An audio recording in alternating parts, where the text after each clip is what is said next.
நம பார்வதீபதையே மகாதேவ. நாடுடைய சிவனே போற்றி, நாட்டவர்க்கும் இறைவா போற்றி. சிவா திருச்சிற்றம்பலம். சான்றோர் மக்களே, பெரியோர்களே, தாய்மார்களே, பக்த கோடிகளே, வரலாற்று புகழ்மிக்க இந்த ஆன்மீக சாதனை இன்றைக்கு நமக்கு இந்த பதிகத்துல பொன்விழா 50வது பதிகம், பொன்விழா பதிகம் இன்னைக்கு நம்ம படிக்கலாம்.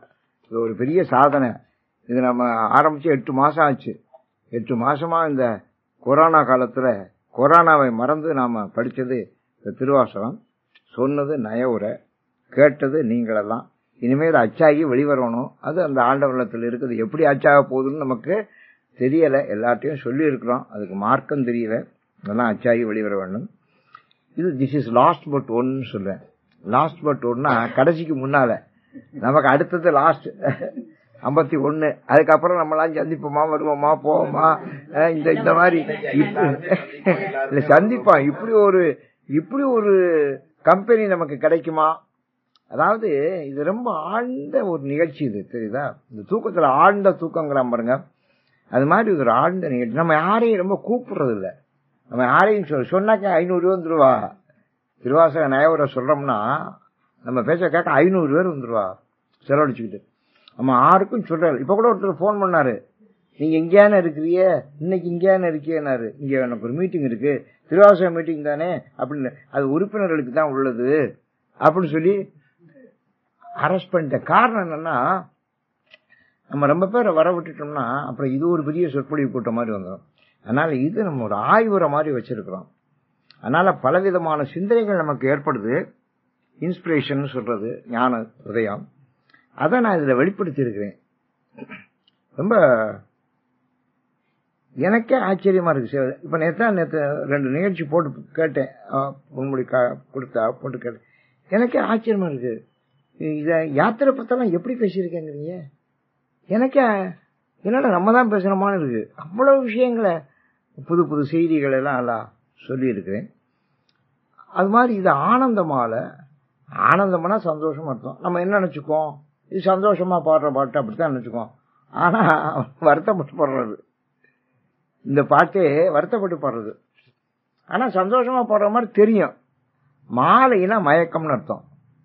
மாலையினா மயக்கம்னு, இந்த மாலை பொழுது அப்படின்னு பாட்டு, மாலையினாலே மயக்கம்னு அர்த்தம். காலையில எழுச்சி, மாலையில மயக்கம். ஆனந்த மாலைனா ஆனந்தமான சந்தோஷம்னு அர்த்தம். நல்லா தெரியும், எல்லாருக்கும் தெரியுது. அதுல ஒரு மயக்கம். ஏன்னா சிவானந்த அனுபவம் இன்னும் முழுமையா கிடைக்கலையே அப்படின்னு சிவானுபவ விருப்பம்னு சொல்லி பழைய உரை, யாரோ ஒருத்தர் பழைய உரை எழுதியிருக்கிறாரு. அவரு சும்மா ஒரு வரி 2 வரியில தான் அர்த்தம் எழுதியிருக்கிறாரு. ரொம்ப பேர் இதுக்கு உரை எழுதல. சிவானுபவ விருப்பம், சிவ அனுபவம். சிவ அனுபவம்னா சிவனோட நமக்கு ஒரு தொடர்பு ஏற்பட்டிருக்கணும், ஒரு அனுபவம் ஏற்பட்டிருக்கணும். அந்த அனுபவம் ஏற்படலைன்னா நமக்கு மயக்கம் வரத்தான் செய்யும், வருத்தம் வரத்தான் செய்யும். அதைத்தான் நம்ம பாடுவோம், சிவ அனுபவம். இப்ப நாங்க காசிக்கு நடந்து போனோம், அது ஒரு அனுபவம். அதுல சிவ அனுபவம் எந்த இடத்துல ஏற்பட்டது அப்படின்னா, நாங்க அந்த விந்திய மலையை நெருங்கிட்டோம். அது எங்க இருக்கு அப்படின்னு சொன்னா, கோரைங்கிற இடத்துல, மத்திய பிரதேசத்துல இருக்கு. கோரைன்னு பேரு. அந்த ஊருக்கு நாங்க போயிட்டோம். போன உடனே அங்க ஒரு 3 முஸ்லீம் பையங்க எங்களை பாதையில சந்திச்சாங்க. நாங்க போற போது நாங்க தமிழ்ல பேசுற பார்த்துட்டு அவங்க வண்டியை சைக்கிள்ல போனாங்க. இறங்கி என்ன தமிழ்ல பேசிட்டு நீங்களாம் யாருன்னா, நாங்கெல்லாம் தெற்கே இருந்து வரோம், தமிழ்நாட்டுல இருந்து. எங்க போயில? நாங்க ராமேஸ்வரம் காசிக்கு பாத யாத்திரை போறோம். அவங்க முஸ்லீம் பையங்க 3 பையங்களும். நாங்கெல்லாம் பட்டுக்கோட்டை பக்கம், பேராவரணி பக்கம் முஸ்லீம்கள். நாங்க இங்க வந்து வியாபாரம் பண்றோம். என்னடா வியாபாரம் பண்றியோ அப்படின்னு கேட்டேன். நான் அந்த துணிகள்லாம் நாங்க அங்கிருந்து கொண்டாந்து இந்த கிராமங்களுக்கெல்லாம் கொண்டு போவோம். ஆளுக்கு ஒரு பெட்டி வச்சிருக்கேன் சைக்கிள்ல. இதை கொண்டு நாங்க கிராமங்கள்ல விற்போம், ஒரு நல்ல விலைக்கு விற்போம். ஆனா பணம் தர மாட்டோம் ஜனங்கள். பிறகு வான்னு சொல்லுவாங்க. நாங்க கொண்ட கொடுத்துக்கிட்டே அப்புறம் வசூல் பண்ணிக்கிட்டே இருப்போம். அதனால அங்க கொடுக்கவும் வாங்கவும் வசூல் பண்ணவும் நாங்க தினம் போவோம். அப்படி கிராமம் வியாபாரம். இப்போ ஒரு கிராமத்தான் போய்கிட்டு இருக்கோம். 3 பேரும் ஒன்னாவே போவோம், 3 பேரும் வித்துக்கிட்டு வந்துருவோம். இயன்ற வரைக்கும் விற்போம். ஒரு அளவுக்கு எங்களுக்கு லாபம் கிடைக்கும். நாங்க 3 பேருமே அந்த கோரையில ஒரு இடம் சொன்னேன். அந்த இடத்துக்கு பக்கத்துல ஒரு சின்ன குடிசை ஒண்ணு பிடிச்சு அந்த குடிசையில நாங்க சமையல் பண்ணி சாப்பிட்டுக்கிட்டு இருக்கோம் அப்படின்னு சொன்னாங்க. ஏழை பையங்க, முஸ்லீம் பையங்க. அப்படியாப்பா, ரொம்ப சந்தோஷம் அப்படின்னு அவங்க சொன்னேன். நீங்க ராத்திரி எங்க தங்க போறீங்கன்னு கேட்டேன். நாங்க எங்க தங்கன்னு தெரியலப்பா, அங்கதான் போய் இடங்கள் நோடிக்கணும். நீங்க ஒண்ணு இடங்கள் நோடிக்க வேண்டாம், நீங்க அங்க ஒரு பெட்ரோல் பங்க் ஒண்ணு இருக்கு, அந்த இடத்துக்குள்ள நின்றுங்க, நாங்க உங்களை கூட்டிட்டு போயிடலாம், நாங்க போய் திரும்பிடுவோம், நீங்க நடந்து போறதுக்கு நாங்க போய் வேற மட்டும் வரைக்கும் சரியா இருக்கும், அங்க நெல்லுங்க, நாங்க கூட்டிட்டு போறோம் அப்படின்னு. சரி அப்ப நீங்க எங்க வீட்டுல சாப்பிடுவீங்களான்னு கேட்டேன். நல்லா சாப்பிடுவோம்ப்பா, அதை பத்தி என்ன அப்படின்னு சொல்லி, சுத்தமா இருந்தா சரிதான், நாங்க சாப்பிடுவோம் அப்படின்னு சொன்னேன். அப்ப சரி அப்படின்னு சொல்லிட்டு உடனே அவங்க எங்களுக்கு முன்னாலேயே விடலாம் கூட்டி எழுதி மொழிகி புது சட்டி பானை வாங்கி வந்திருக்காங்க எங்களுக்கு சமையல் பண்றதுக்கு. புது சட்டி புது பானை வாங்கியாந்து அவங்க சமையல் பண்றதுக்கு புது தண்ணி கொண்டு வந்து வச்சுக்கிட்டு அப்புறம் எங்களை கூட்டிட்டு போய் எங்க காலெல்லாம் கழுவி நம்மள மாதிரியே எங்க பாத பூஜை தான் பண்ணிட்டு எங்களை உட்கார சொல்லிட்டு சமையல் பண்ணி எங்களுக்கு சோறு போட்டாங்க. எங்களுக்கு ஆச்சரியமா இருந்துச்சு, ஒரு முஸ்லீம் பையங்க 3 பையங்க என்னடா இப்படி பண்றாங்களேன்னு. அதனாலதான் நீங்க இந்த ஜாதி மதங்களை சொன்னால, ஜாதியை பத்தி பேசப்படாதுன்னு சொல்றாருல இவரே, ஜாதி மதங்கள் எல்லாம் கடந்துடணும். நம்முடைய அனுபவம் அதான் ஒரு அனுபவம், சிவ அனுபவம். சாப்பிட போட்டாங்க. மறுநாள் காலைல நாங்க எத்தனை மணிக்கு எந்திரிச்சு போறது அப்படிங்கிறோம். நான் எப்போ 4 மணிக்கு எந்திரிச்சு போவேன். அப்ப அந்த பையன் சொன்னாங்க, இல்லைங்க இதுல இருந்து 2000 கிலோமீட்டர் விந்திய மலை வந்துருது, அதுல புலி எல்லாம் இருக்கு, அதனால நீங்க ராத்திரில எல்லாம் போகக்கூடாது, நல்லா விடிஞ்சு போங்க அப்படின்னு. நான் அப்புறம் அப்படின்னா விடிய விட்டுப்பா, நம்ம 6 மணிக்கு புறப்படுவோம் அப்படின்னு சொன்னேன். அப்ப எங்களோட இந்த ஒருத்தர் சொன்னாரு, புலின்னு சொன்ன உடனே நம்ம தலைவர் பயந்துட்டாரு, எப்போ 4 மணிக்கு புறப்படுங்கிறவர் 6 மணிக்கு புறப்படுங்கிறாரு அப்படின்னு சொன்னாரு ஒரு தலைவர் எங்களோட வந்தவர். இப்படி பேசிக்கிட்டே நாங்க தூங்கிட்டோம். காலைல அப்புறம் 6 மணிக்கு எழுந்து குளிச்சு அங்கிருந்து புறப்பட்டு போனா எங்களுக்கு முன்னால ஒரு டீம் போகும். எங்க டீம்லயே கொஞ்சம் வேகமா நடக்கிறவெல்லாம் முன்னால நடப்பாங்க. ஒரு சைக்கிள் ரிக்ஷா கொண்டு போனா சைக்கிள் ரிக்ஷா முன்னால போயிடும். அந்த மலை ஏத்தம் இருக்கு பாருங்க, அந்த மலை ஏத்தத்துக்கிட்ட வண்டி நிக்குது சைக்கிள் ரிக்ஷா. முன்னால போன ஆட்களும் உட்கார்ந்துகிட்டு இருக்குது கீழே. நாங்க வர்ற வரைக்கும் நாங்க ஒரு 3-4 பேரு நாங்க போனோம். என்ன எல்லாம் உட்கார்ந்துகிட்டு இருக்கே அப்படின்னு. அதுல ஒரு சொன்னாரு, அந்த பாருங்க படம் போட்டிருக்கேன் அப்படின்னு. அங்க ஒரு படம் போட்டிருக்கேன் ஃபாரஸ்ட் டிபார்ட்மெண்ட்ல இருந்து, ஒரு புலி முகத்தை போட்டு புலிகள் ஜாக்கிரதை அப்படின்னு போட்டிருக்கேன். நாங்க இதை பார்த்தோம், நீங்க வரட்டும் உட்கார்ந்துட்டோம்.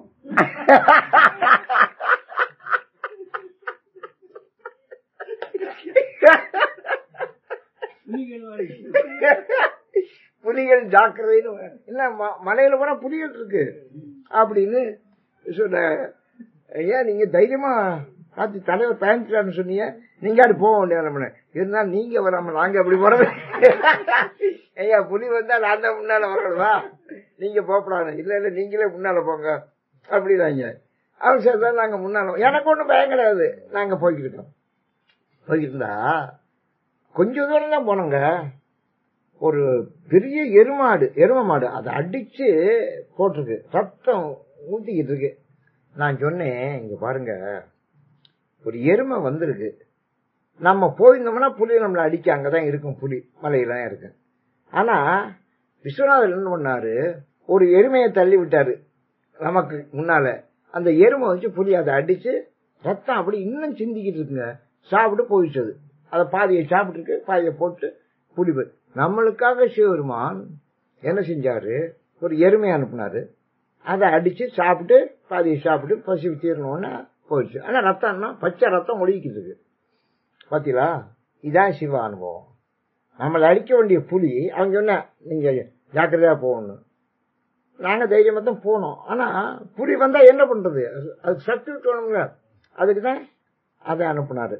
நான் சொன்னேன், இது ஒரு அனுபவம், சிவ அனுபவம். நமக்கு வாழ்க்கையில சிவ அனுபவங்கள் நமக்கு கிடைக்கணும். அது பல ரூபத்தில் நமக்கு கிடைக்கும். அது கிடைக்கலன்னா வருத்தம் தான் ஏற்படும். இவருக்கு அப்படி ஒரு வருத்தம் நமக்கு சிவ அனுபவங்கள் சரியா ஏற்படல.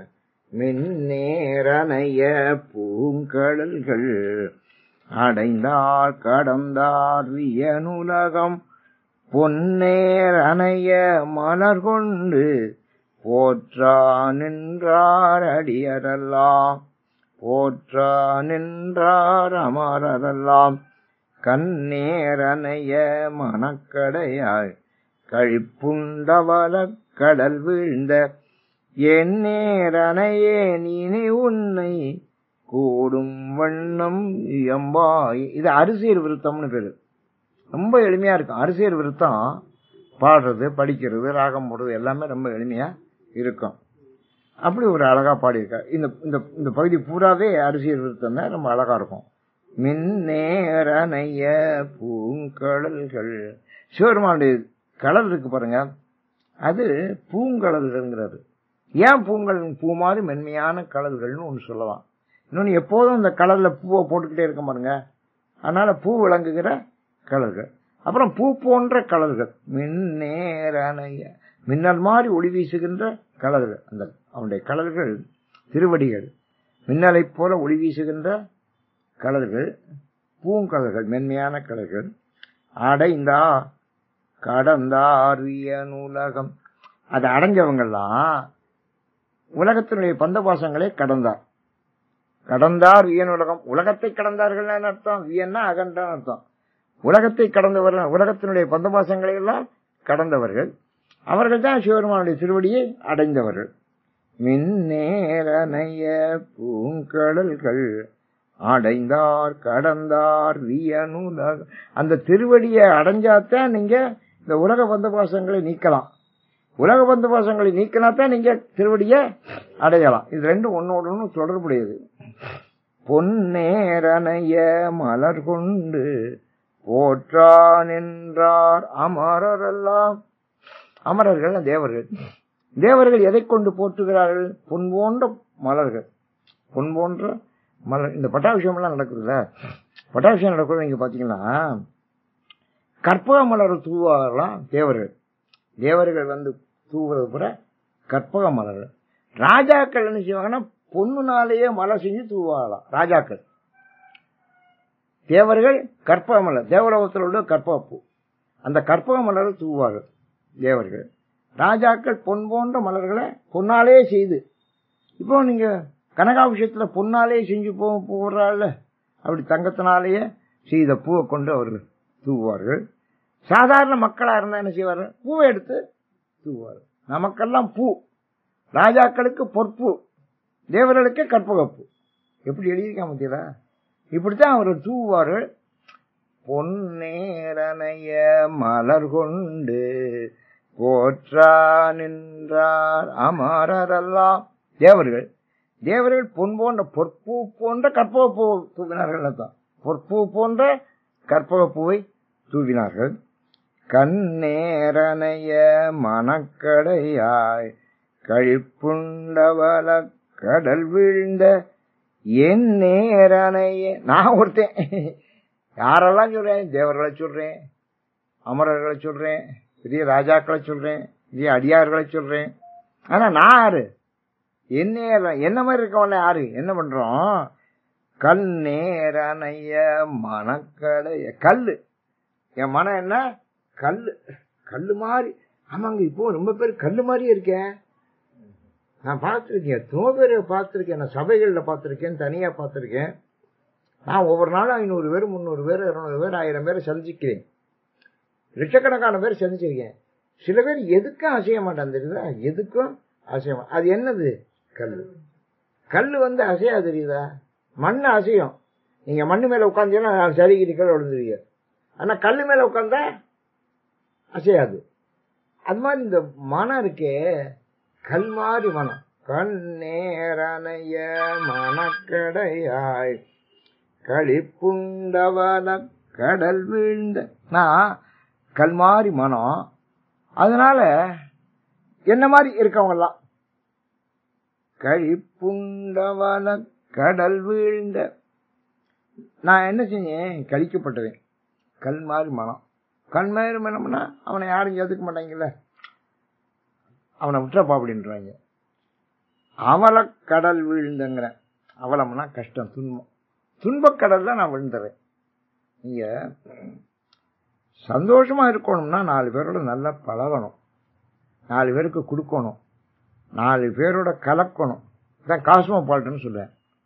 காஸ்மோபாலிட்டன். அந்த காலத்துல காவிரிப்பட்டினம் அப்படிதான் காஸ்மோபாலிட்டன் சிட்டியா இருந்துதான். பல பல ஊர்கள்ல இருந்து வந்த ஜனங்கள் பூரா, பல நாடுகள்ல இருந்து வந்தவர்கள் எல்லாம் என்ன செஞ்சாரலாம், ஒருத்தரோடு கலந்து இனிது உரையும், கலந்து இனிது உரையும் முட்டாச்சிறப்பிற் பட்டினம், பெரிய சிறப்புடைய பட்டினம். அதான் பட்டினம்னா பழைய காலத்துல காவிரி பண்ண தான் குறிக்கும். பல நாடுகள்ல இருந்து வந்தவர்கள் கலந்து இனிது உரையும், அதான் காஸ்மோபாலிட்டன். அப்படி கலந்து வாழணும். கல்மனை எப்படி கலக்கும்? கல்லுல ஏதாவது கலக்க முடியுமோ? இப்ப கல்லையே கலக்குறாங்க. உளுந்தம்பருப்புல, தோரம் பருப்புல கல்லையெல்லாம் கலந்து விட்டு, அரிசியில கல்ல கலந்து விட்டு, என்னென்னதையோ கலந்துலாம் விடுறாங்க.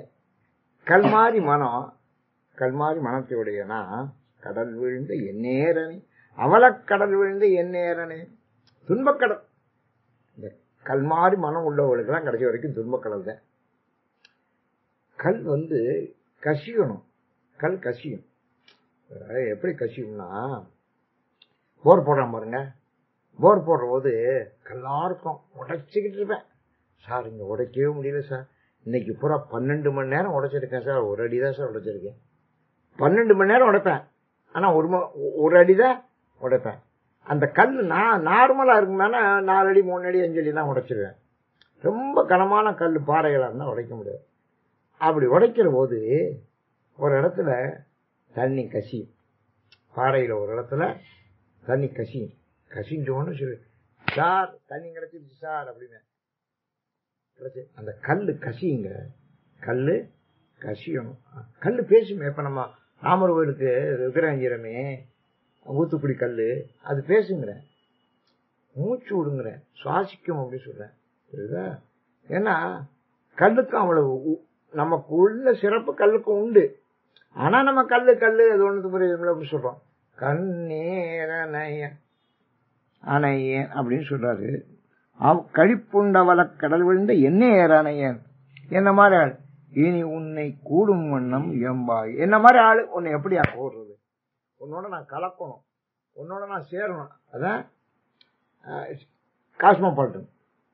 அப்பதான் சந்தோஷம். நீங்க 10 பேர், இப்ப நம்ம 10 பேர் சேர்றோம், படிக்கிறோம், கலந்துக்கிறோம், ஒரு மனசுக்கு சந்தோஷமா இருக்கு. இதே இங்க தனியா உட்காந்து திருவாசத்தை படிங்க, தூக்கம் தான் வரும்.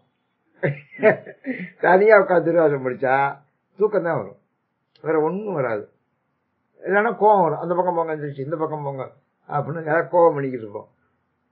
இப்படி ஒரு கம்பெனியில காஸ்மோபாலிட்டன் வருது பேரு. காஸ்மோபாலிட்டன் சிட்டின்னு அந்த காலத்துல காவிரி பணத்தை சொல்லுவாங்க. மனுஷன் சந்தோஷமா இருக்கணுங்க, அது ரொம்ப முக்கியம். இந்த கல் மாதிரி மனசு இருந்துச்சுன்னா அது கொஞ்சம் கசியணும், கொஞ்சம் கனியணும். கல்லு கசியும், கல்லு தண்ணி விடுதே. சந்திரகாந்த கல்லுன்னு ஒண்ணு இருக்கு, திட்டக்குடிங்கிற ஊர்ல நாங்க பார்த்தோம். சந்திரகாந்த கல்லத்தான் சாமிக்கு மேல வச்சிருக்கேன். அது 2 மணி நேரத்துக்கு ஒரு சொட்டு தண்ணி விடுதுங்க, அதுவே தண்ணியை கொடுக்குது. சந்திரகாந்த கல்லு திட்டையில நாங்க தஞ்சாவூர் பக்கத்துல பார்த்தோம். திட்டையில நம்ம நகரத்தார் தான், சிறுவேல் செட்டியார் தான், முத்தியா செட்டியார், பழவாங்குடி செட்டியார், முத்தியா செட்டியார், அவர் தான் கட்டியிருக்காருங்க. 100 வருஷம் ஆச்சு. நாங்க போய் பார்த்தோம், ரொம்ப நல்லா வரவேற்று உபச்சாரம் பண்ணாங்க. சந்திரகாந்த கல் எங்க இருக்குன்னே நமக்கு தெரியாது. அது எப்படியோ சந்திரகாந்த கல்ல கொண்டு வந்து, சின்ன கல்லு அது அப்படி தலைக்கு மேல வச்சிருக்காரு. அது ஒரு 2 மணி நேரத்துக்கு இருக்கா, 3 மணி நேரத்துக்கு இருக்கா ஒரு சொட்டு அதுவா தண்ணி விழுகுது. அப்ப கசியுதுல, கல்லு கசியுதுல, கசியணும். அதனால எம்பும் நீ உன்னை கூடும் வகையை எனக்கு எம்ப மாட்டேன். என்ன மாதிரி ஆட்டம் பேர் இருக்கேன், கல் மாதிரி. நாங்கெல்லாம் எப்படி ஒண்ணு கூடுறது?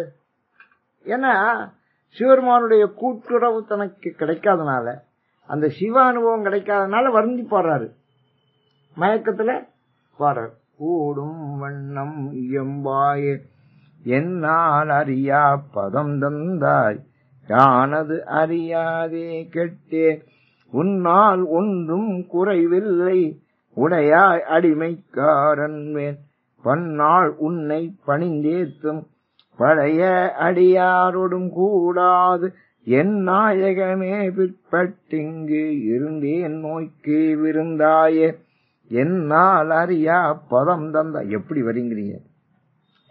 எவ்வளவு கொடுத்திருக்காரு நமக்கு. பதம்னா செல்வங்கள், பொக்கிஷங்கள், பல பதங்கள், பல பேர்கள் எனக்கு நீ தந்திருக்க. ஒருத்தங்கிட்ட போய் சொன்னேன், சார் எனக்கு ஒரு வைத்தியம் பண்ணணும், நான் ரொம்ப ஏழை சார், என்னால் ஒன்றும் பண்ண முடியாது, ஒன்றும் கொடுக்க முடியாது, ரொம்ப ஏழை, பரம ஏழை அப்படின்னு டாக்டர் சொன்னேன். டாக்டர் சொன்ன, அப்படியாப்பா நீ ஏழையான்னு கேட்டார். ஆமாண்ணா. அப்போ ஒன்று செய்ய, உனக்கு நான் வைத்தியம் சும்மா பண்ணுறேன், நீ படுத்துக்க, உனக்கு 2 கிட்னி இருக்கு, ஒரு கிட்னியை நான் ஆப்ரேட் பண்ணி எடுத்துக்கிறேன், உனக்கு எல்லா வைத்தியம் பண்றேன், ஃப்ரீயா பண்றேன், ஒரு கிட்னியை நான் எடுத்துக்கிறேன் அப்படின்னா எந்திரிச்சு ஓடிட்ட.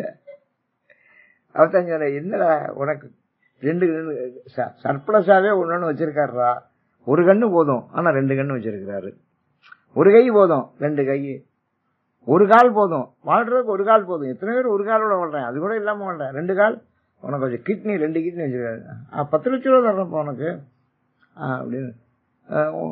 இப்ப டிரான்ஸ்பிளான்டேஷன் பண்ணா இத்தனை பண்ணலாம், உனக்கு எவ்வளவு வச்சிருக்கிறாரு உனக்கு உடம்புல, இவ்வளவு வச்சுக்கிட்டு நீ எப்படி ஏழைன்னு சொன்ன. ஆமாமா நான் ஏழை இல்ல, போயிட்டேன். என்னால் அறியா பதம் தந்தாய், எனக்கு தெரியாமலேயே எவ்வளவு செல்வத்தை நீ எனக்கு தந்திருக்க. ஒருத்தரும் ஏழை இல்லைங்க, nobody is poor in this world. பகவான் யாரையும் ஏழையா படைக்கல, அவனுக்கு அதுக்கு மேல புத்திய படைச்சிருக்காரு. ரொம்ப பேர் இந்த புத்தியத்தான் உபயோகப்படுத்தல, சில பேர் புத்தியை யூஸ் பண்றத விட மிஸ்யூஸ் பண்றதை அதிகம் பண்ற. அதனால என்னால் அறியா பதம் தந்தாய், ஆனது அறியாதே கெட்டே. ரொம்ப நல்லா போடுறாரு. எனக்கு அதுவே தெரியல, நான் கெட்டே போனேன். ஏன் எனக்கு அதுவே தெரியலையே. ஒருத்தன் ஒரு கோயில் வாசல் இருக்கு, கோயில் வாசல்ல உட்காந்து பிச்சை எடுத்துக்கிட்டு இருக்கேன். இப்போ நீங்க கோயில்கிட்ட போனீங்கன்னாக்க கூப்பிட்டு கேட்பேன், இந்த உட்கார்ந்து இருக்கவன் இருக்கானே பிச்சை எடுக்கிறவனுக்கு என்ன இலக்கணம்னா, அவன் பேசாம இருக்கணும், வர்றவனா போடணும், இதுதான் பிச்சை. பிச்சையே பவதி பிச்சாந்தேகி பவதி பிச்சாந்தேகி பவதி பிச்சாந்தேகி அப்படின்னு 3 தடவை நம்ம எடுக்கணும்னு சொல்லுவாங்க. அதுக்குள்ள நம்ம போய் கொடுக்கணும், கொடுக்கலன்னா அவன் போயிடுவா. சில பேர் இருந்து நீ போடவே மாட்டியா அப்படின்னா, ஒரு செட்டியார் வீட்டுக்கு உட்காந்து, நாங்க இங்கே போட மாட்டோம், ஏன் போட மாட்டேங்கிற அப்படின்னா வந்தது, நான்லாம் ஒண்ணு என்கிட்ட ஒண்ணும் இல்லையா, நான் என்னத்தை போறோம் அப்படின்னா, நீங்க என்னோட வந்துருந்தாரு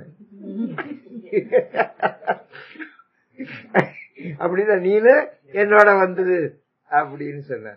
அப்ப அவர் என்ன கொடுத்திருக்கான்னு நமக்கு தெரியல. ஒருத்தன் உட்கார்ந்துகிட்டு இருக்கேன் கோயிலுக்கு முன்னால, ஒரு பெரியவர் போனாரு, அவன் சாமி ஏதாவது பிச்சை விடுங்க. அவங்க என்ன, நீ எத்தனை வருஷமா இங்க உட்காந்து பிச்சை எடுக்கிற அப்படின்னாரு. அது அனுபவம் வேற, இதுதான் உனக்கு எத்தனை வருஷம் அனுபவம் பாருங்க, நீ இது எத்தனை வருஷம் உனக்கு அனுபவம் இல்லை. நான் 30 வருஷமா பிச்சை, இந்த இடத்துல உட்காந்து பிச்சை எடுக்கிறியா அப்படின்னா, ஆமாங்க. 30 வருஷமா இந்த இடத்துல உட்காந்து இருக்கியா? ஆமாங்க.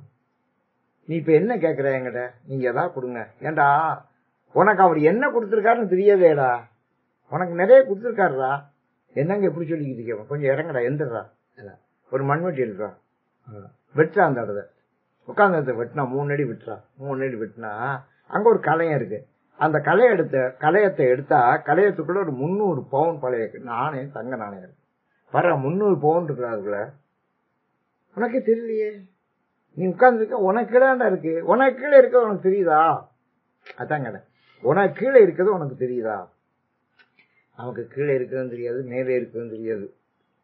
எங்க ஊர்ல ஒரு பிள்ளை இருக்கு, அது இப்படி கீழே பார்த்துக்கிட்டே போனா மேல முட்டிக்கும், மேல பார்த்துட்டு போனா கீழே தட்டி விட்டுரும். நம்ம நடக்கிற போது மேலையும் பார்க்கணும் கீழையும் பார்க்கணும், தெரியுதா? இது என்ன செய்யணும், கீழே பார்த்துட்டு போனா மேல முட்டிக்கும், மேல பார்த்துட்டு போனா கீழே தட்டி விட்டுரும். அப்படி அது ஒரு பழக்கம். ஆனா நம்ம எப்படி போனாலும் மேல கீழே சைட்ல எல்லாம் பார்த்துதான் நம்ம மூவ்மெண்ட் இருக்கணும். யானது அறியாதே கெட்டே உன்னால் ஒன்றும் குறைவில். நீ எனக்கு என்ன குறை வச்சிருக்க? நான் தான் சொன்னேன், என்ன ரொம்ப பேர் கேட்பேன், ரிப்போர்ட்டர்ஸ் வெளிநாட்டுல எல்லாம் கேட்டிருக்கேன், உங்களுக்கு ஏதாவது குறை உண்டா சார் அப்படின்னு. நான் சொன்னேன், எனக்கு ஒரு குறையும் இல்லையா. எப்படி சார் இப்படி சொல்றீங்க அப்படின்னு சொன்னேன். அதான் கண்டென்டட் லைஃப்ங்கிற பாருங்க. மனிதனுடைய வாழ்க்கையில ஒரு திருப்தி இருக்கணும். ஆனா யானது அறியாதே கெட்டே, நீ எவ்வளவோ கொடுத்திருக்க, நான் தெரியாம நான் கெட்டு. நமக்கு எவ்வளவோ சந்தர்ப்பங்கள் கொடுத்திருக்காரு பகவான், நமக்கு எவ்வளவோ கிஃப்ட் கொடுத்திருக்கிறாரு, வரங்கள். அதெல்லாம் நம்ம அது எதையும் பயன்படுத்துறது இல்லை, தெரியுதா? பயன்படுத்தினா நல்லா இருக்கும். ஆமா, நான் வெளிநாட்டு போயிருந்தேன், அங்கே எங்கிட்ட டாலர் குறைஞ்சு போச்சு. அப்ப ஒரு பத்திரிகை ஆஃபீஸ் போனேன். அவங்க சொன்னேன், சார் உங்களை ஒரு இன்டர்வியூ பண்றேன், நான் உங்களுக்கு ஒரு $50 தர்றேன், நீங்க இன்டர்வியூக்கு பதில் சொல்லணும். ஆல்ரைட் அப்படி சொன்னேன். அவன் உடனே நிறைய கேள்விகள் கேட்டேன். இந்தியாவை பத்தி கேட்ட மட்டும் இல்ல, அரசியலை பத்தி ரொம்ப கேட்டேன். அரசியலை பத்தி கேட்டுட்டு ராஜீவ் காந்தியை பத்தி கேட்டேன். நான் இப்ப கேட்டேன், ஏன்ப்பா ராஜீவ் காந்தியை பத்தி இப்ப கேட்குறிய, எது கேட்கிறேன், அது ஒரு சந்தர்ப்பம் சார், எல்லாத்துக்கும் தெரிஞ்சுக்கும். அப்ப ஒரு பைலட்டா இருக்காரு, இந்திரா காந்தி ரூலிங். அப்புறம் சஞ்சய் காந்தியை பத்தி கேட்டேன், ஏப்பா சஞ்சய் காந்தி எல்லாம் உனக்கு எதுக்குன்னு கேட்டேன். சார் நீங்க சொல்லி வைங்க சார், உங்களுக்கு தெரிஞ்சே சொல்லுங்க sir, you are coming from all over from India, எங்களுக்கு இன்ஃபர்மேஷன் வேணும், அதுக்காக உங்களை இன்டர்வியூ பண்றேன், சஞ்சய் காந்தியை பத்தி சொல்லுங்க. சஞ்சய் காந்தியை பத்தி சொன்னேன். அதுக்கு தான் நம்ம படிக்கணுங்கிறது. நான் காலையில் எழுந்திரிச்சா பேப்பர் படிக்காம நான் வேற மற்ற மொத்தம் முடிக்க மாட்டேன். நம்ம படிச்சாதான் இன்ஃபர்மேஷன் நம்ம கேர் பண்ணலாம். அந்த இன்ஃபர்மேஷனை ஸ்டோர் பண்ணாதான் நம்ம வேணுங்கிற இடத்துல ரிலீஸ் பண்ணலாம். அவன் கேட்கற ஒன்னொன்னா கேட்கற, அவன் என்ன கேள்வி கேட்டாலும் பதில் சொல்றேன். அப்ப ஏன் இதெல்லாம் உங்களுக்கு எப்படி எப்ப பயன், சஞ்சய் காந்தியை பத்தி எல்லாம் உங்களுக்கு எப்பயா பயன்பட போகுது அப்படின்னு கேட்டேன். அதுல இருந்து பார்த்தா கொஞ்ச நாள்ல சஞ்சய் காந்தி பிளேன் கிராஷ்ல இறந்துடுறேன். இறந்தோன்னு பார்த்தா அவன் நாட்டுல பத்திரிக்கையில முதல்ல சஞ்சய் காந்தி படம் போட்டு அவரை பத்தி நான் சொல்லி இந்த பாருங்க இன்ஃபர்மேஷன், இந்த இன்ஃபர்மேஷன் பூரா ஃபீட் பண்ணி வெளியேற்றுதாங்க. அன்னைக்கு பூரா அவன் பத்திரிக்கை பிரமாமா விக்குது, மற்ற பத்திரிக்கை விக்கல. ஏன் சஞ்சய் காந்தியை பத்தி அவங்ககிட்ட இன்ஃபர்மேஷன் இல்ல. இவன் என்கிட்ட கேட்கறேன், அவன் என்ன சொன்னான் என்கிட்ட, சார் இது எனக்கு பயன்படும், எப்போவாது பயன்படும், நாங்க ஸ்டோர் பண்ணி வச்சுக்கோம் அப்படிங்கிற. அவன் திடீர்னு கிராஷ்ல செத்து போயிடுறான்.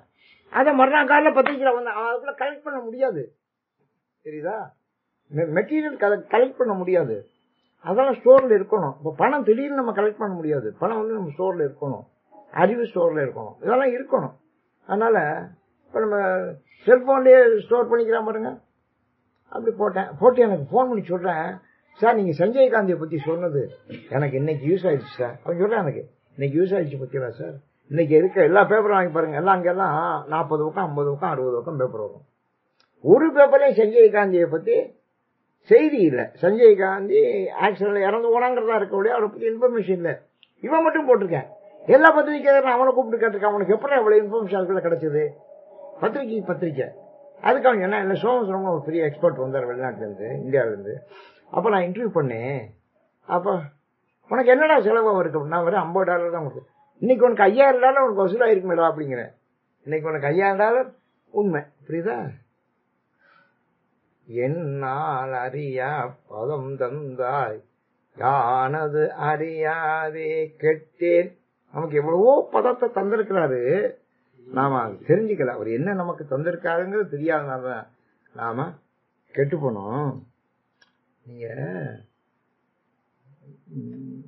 தமிழ்ல இசை ஒருத்தர் இப்ப போடுற நல்லா போடுற இசை ஞானி இளையராஜா ஒரு செய்தி எனக்கு சொன்னாரு. இளையராஜா இப்ப தமிழ்நாட்டுல பெரிய இசை வல்லுநர். அவர் தான் மெட்டு அமைக்கல, ராகம் அமைக்கல, ரொம்ப கெட்டிக்காரு. எந்த படத்துக்கும் அவர் தான், பாட்டுக்கெல்லாம் அவர் தான் இசை அமைக்கிறாரு. மக்களுக்கு ரொம்ப விரும்புது. இது மாதிரி நௌஷத்னு ஒருத்தர் பம்பாயில இருக்காரு. நௌஷத்னு அவரு ஹிந்தி மியூசிக் டைரக்டர். ஹிந்தி மியூசிக்ல அவர் ரொம்ப கெட்டிக்காரு. அவர் தான் அங்க இவர் மாதிரி அங்க மெட்டு அமைக்கிறவர். போனா நம்ம இளையராஜாவை கூப்பிட்டாராம் அவரு, எனக்கு விருந்துக்கு வா அப்படின்னு. உடனே இளையராஜா பாம்பேக்கு போயிருக்காரு. போனோன்னா அவர் கார்ல அவரை கூட்டி வச்சுக்கிட்டு நௌஷத்து பம்பாய் கூட சுத்தி காட்டுறாரு. பம்பாய் கூட சுத்தி காட்டுவோம். சினிமா தியேட்டருக்கு பக்கத்துல வந்துட்டாரு, ஒரு சினிமா தியேட்டர். அந்த தியேட்டர்ல இருந்து ஒரு 20 அடியில வண்டி கார் நிக்குது. இறங்க இளையராஜா இறங்கினாங்க. இப்படி உட்காருங்க, ஒரு துண்டை விரிச்சாராம், இப்படி உட்காருங்க அப்படின்னா 2 பேர் உட்கார்ந்தாங்களாம். இங்க ஏன் தெரியுமா ஒன்னு உட்கார சொன்னேன், நான் இந்த இடத்துல 30 வருஷ காலம், இந்த இடத்துல 30 வருஷ காலம் உட்கார்ந்து இந்த இடத்துல வந்து பாடிக்கிருந்தேன் சொல்றாங்க நௌஷத்து. இந்த இடத்துல இந்த தியேட்டருக்கு எய்த்தாப்புல 30 வருஷ காலம் இந்த பிளாட்ஃபார்ம்ல உட்காந்து நான் பாடிக்கிருந்தேன். ஆனா பாடுவேன், அம்மாலாம் பாடுவேன். எல்லாரும் வர்றவன் போவெல்லாம் அம்மாலாம் பாடாம சொல்லிட்டு 5-10 கொடுத்து போவாங்க. போடுவேன், யாராவது 5-10, அதுவும் மனசு அழகடம் தான் கொடுப்பேன், அழகாதான் காட்டு போயிடுவேன். 5-10 கொடுப்பேன். நான் இதை வச்சுதான் சாப்பிட்டு இருந்தேன், இதை வச்சுதான் என் வாழ்க்கை 30 வருஷ காலம். அந்த பாரு சினிமா தியேட்டர் அது இங்க 30 அடியில தான் இருக்கு. நல்லா கவனிங்க. நான் உட்கார்ந்துருக்க இடத்துல இருந்து 30 அடி. இந்த பிளாட்ஃபார்ம்ல இருந்து நான் அந்த பிளாட்ஃபாரத்துக்கு போறதுக்கு எனக்கு 30 வருஷம் ஆச்சு. நான் இந்த பிளாட்ஃபாரத்துல இருந்து அந்த பிளாட்ஃபாரத்துக்கு போறதுக்கு 30. சினிமா இஸ் எ பிளாட்ஃபார்ம், இது ரியலிய பிளாட்ஃபார்ம். இந்த பிளாட்ஃபார்ம்ல பாடினேன், அந்த பிளாட்ஃபாரத்துக்கு போறதுக்கு எனக்கு 30 வருஷம் ஆச்சு. ஒரு சினிமா டைரக்டர் இந்த பக்கத்துல வந்து என் பாட்டை கேட்டுவிட்டு, நீ ரொம்ப நல்லா பாட, சினிமாவுக்கு வரையான்னு கேட்டேன். நல்லா வரேன்னு கூட்டு போய் பாட சொன்னேன், பாட வச்சேன். அதுல நான் ஐ பிகம் வெரி பாப்புலர். கோடிக்கணக்காக சம்பாதிச்சுட்டேன், பெரிய பங்களா. இந்த ஊர்ல இருக்கவங்களே பெரிய வசதி உள்ளவனா நான் இருக்கிறேன். ஆனா இந்த பிளாட்ஃபார்ம்ல நான் பாடினேன், இந்த இடத்துல தான் பாடினேன். இந்த பிளாட்ஃபார்ம்ல இருந்து அந்த பிளாட்ஃபார்முக்கு போறதுக்கு எனக்கு எத்தனை வருஷம் இருக்கு? 30 வருஷம். 30 அடி தான். ஆனா it took 30 years for me to cross 30 feet. அப்ப எவ்வளவு பெரிய பதம் கொடுத்திருக்கான். என்னால் அறிய பதம் தந்தாய். தனக்கு இவ்வளவு பெரிய இசைஞானம் இருக்குன்னு புரிஞ்சுக்கிறதுக்கு 30 வருஷம் இருக்கிறது. அத மக்களுக்கு போய் சேர்றதுக்கு 30 வருஷம் ஆயிருக்கு. அதனால நான் சொல்லுவேன், என்னுடைய மணிவிழா மலர்ல எழுதியிருக்கேன். அந்த காலத்துல ஒரு பொன்மொழி எழுதியிருக்கேன், அருமையான பொன்மொழி. நான் சொன்னதுலேயே அது ஒரு அருமையான பொன்மொழி. உரியதற்கு அவசரப்படாத, உரியது அல்லாததற்கு ஆசைப்படாத. இதுதான் நம்ம பொன்மொழி, அனுபவ பொன்மொழி. உரியதற்கு அவசரப்படாது. உனக்கு என்ன உரியதோ அது வரும், அது வரைக்கும் வெயிட் பண்ணுவோம். நம்ம நான் அதை அடையணும் இதை அடையணும் அவசரப்படாது. அது நமக்கு உரியது, அது வந்தே தீரும். இப்ப நான்லாம் அந்த கொள்கை தான். உரியதற்கு அவசரப்படக்கூடாது, உரியது அல்லாததற்கு ஆசைப்படப்படாது. நமக்கு எது, நான் நாளைக்கு கால நான் முதல் மந்திரியா வரும்னு நினைச்சேன்னா அது நமக்கு உரியது அல்லாது. கவர்னர் ஆகணும், ஜனாதிபதி, அதெல்லாம் நமக்கு தேவையில்லாது, உரியது அல்லாது. அதெல்லாம் அந்த நேரில் உள்ளவனுக்கு உரியது. நமக்கு என்ன உரியது? எது என்ன கேட்டா, உங்களுக்கு என்ன உரியது? நான் காளிதாசனுடைய ஸ்தானப்பா. அதான் நான் சொன்னேன், நான் எந்த ஸ்தானம்? காளிதாசனுடைய ஸ்தானம். அந்த ஸ்தானம் தான் நான் போகணும். அதுக்கு நான் அவசரப்பட்டு என்ன பிரயோஜனம்? நான் அவசரப்படக்கூடாது. ஆனா அதை அடைவோம், நம்ம லைஃப்ல நம்ம அடைவோம். காளிதாசனுடைய ஸ்தானம் சாதாரண ஸ்தானம் இல்லை, தெரியுதா? அதனால ஒவ்வொருத்தருக்கும் ஒரு ஸ்தானம் உண்டு. உரியதற்கு அவசரப்படக்கூடாது, உரியது அல்லாதற்கு ஆசைப்படும். ரொம்ப பேர் உரிய அல்லாக்கலாம் எல்லாத்துக்கும் ஆசைப்படுறேன், எல்லாத்துக்கும் ஆசைப்படுறேன். அவ்வளவு பேருக்கும் ஆசைப்படுறேன். இந்த வீட்டில் பார்த்துக்கணும், அம்படி சாமானியும் மக்கள் வாங்கணும் போல இருக்கு. சில பேர் ஹோட்டல் போடுவோம், அம்படியும் திங்கணும் போல இருக்கு. அருப்புக்கோட்டையில் ஒரு மீட்டிங் போயிருந்தேன் அந்த காலத்தில், ஒரு 30 வருஷத்துக்கு முன்னால. நான் அருப்புக்கோட்டையில் அந்த ஜெயவிலாஸ் ஓனர்னு பெரிய பஸ் ஓனர், அவங்க வீட்டுலாம் தங்கியிருக்கோம். அவங்களுடைய காட்டேஜில் ஒரு நண்பர் எங்களை வாங்க சாயங்காலம் டிஃபன் சாப்பிடணும், காரில் போய் இறங்குறோம் ஒரு ஹோட்டலில். அந்த ஊர்லேயே அதான் நல்ல ஹோட்டல், பெரிய ஹோட்டல். நிறைய அடிக்க வச்சிருக்கேன், பலகாரமாக அடிக்க வச்சிருக்கேன், ஸ்வீட்டாக அடிக்கிருக்கேன். சார் உங்களுக்கு வேணுங்கிற சாப்பிடுங்க அப்படின்னா நான் சொன்னேன், எனக்கு 2 இட்லியும் சட்னி சாம்பார் போட்டு ஒரு காஃபி கொண்டா போதும். சார் ஸ்வீட்டுன்னு, எனக்கு வேண்டாம், ஒன்றும் வேண்டாம், இட்லி சாப்பிட்டா போதும். அது சாயங்காலம் நான் பெரும்பாலும் சாயங்காலமெல்லாம் நம்ம சாப்பிட்றதும் கிடையாது.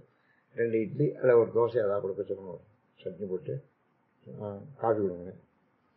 சாப்பிட்டேன். அந்த காலத்தில் 5 ரூபாய் 6 ரூபாய் சார்ஜே வந்துச்சு. அவன் சொல்கிறான், அந்த ஆள் கூட்டிகிட்டு போனவர், அவர் ஈஸி டீச்சர். அந்த ஜெயவிலாஸ் ஓனருக்கு அவர் பள்ளிக்கூட்டில் வாத்தியார் இருந்தவர், அவர் ரிட்டையராக இருக்காரு. அவரே நடத்துகிறார் அந்த விழாவே. அவர் சொல்கிறாரு, சார் எவ்வளவோ பேர் இங்கே மீட்டிங் போடுறாங்க, நான் கூட்டிகிட்டு வர்றேன், சாப்பிட சொல்கிறேன். இங்கிலீஷில் அவர் சொன்ன வார்த்தையை சொல்கிறேன், சாப்பிட சொல்லுவீங்க. They eat what all they see, they eat what all they see அப்படி சொன்ன. என்னெல்லாம் பார்க்கிறார்களோ அவளையும் சாப்பிடுகிறார்கள். என்ன சொன்ன? அவர்கள் எதையெல்லாம் பார்க்கிறார்களோ அதையெல்லாம் சாப்பிடுகிறார்கள். நடந்த நான் சொன்ன வார்த்தை எனக்கு மறக்கவே இல்லைங்க. They eat what all they see அப்படி சொன்ன. அதான் ஆசை, தெரியுதா? அது அதனால சொன்ன, நீ ஆசைய அடக்குங்க. என்னால் அறியா பதம் தந்த. நம்ம மட்டும் சாப்பிடலாம், சாப்பிடுங்கட்டாரு, என்ன வேணாலும் நம்ம சாப்பிடலாம். ஆனா நம்ம சாப்பிடலாமா? யானது அறியாதே கெட்டேன். நீ என்ன கொடுத்துருக்கான்னு தெரியாதனாலதான் நான் கெட்டு போனேன், தெரியுதா? உன்னால் ஒன்றும் குறைவில்லை. பகவான் யாருக்காவது குறை வச்சிருக்காரா? சொல்லி பாருங்க, கேட்டு பாருங்க. யாருக்கும் எனக்கு அந்த குறை இருக்கு, இந்த குறை இருக்கு, என்ன ஒண்ணுமெல்லாம் படைச்சுட்டாருன்னு பாருங்க. எய்த்த வீட்டுக்காரனை பாருங்க, எய்த்த வீட்டுக்கார எல்லாம் எய்த்த வீட்டுக்காரனை பார்த்தேதான் சொல்றேன், தெரியுதா? அவனுக்கு அடையாளமே, அவனுக்கு ஒப்புமையே எய்த்த வீட்டுக்காரன. எய்த்த வீட்டுக்காரன் இப்படி இருக்கேன் அப்படி இருக்கேன், அடையாப்பா இவனை விட நான் மேல வந்துடணும் அப்படின்னு தவம் பண்ணேன். சிவருமான் வந்துட்டாரு, இவன் தவத்துக்கு வந்துட்டாரு. வந்தவொடனே உனக்கு என்ன வேணும், நான் கேட்க போறேன், நீ எல்லாம் கொடுக்கணும். அவர் சொன்னாரு, நீ கேட்கறதுக்கு முன்னால ஒரு கண்டிஷன் என்னன்னா, நீ என்ன கேட்டியோ தருவேன், அது மாதிரி 2 மடங்கு எழுத்து விட்டுக்காரன் தருவேன்.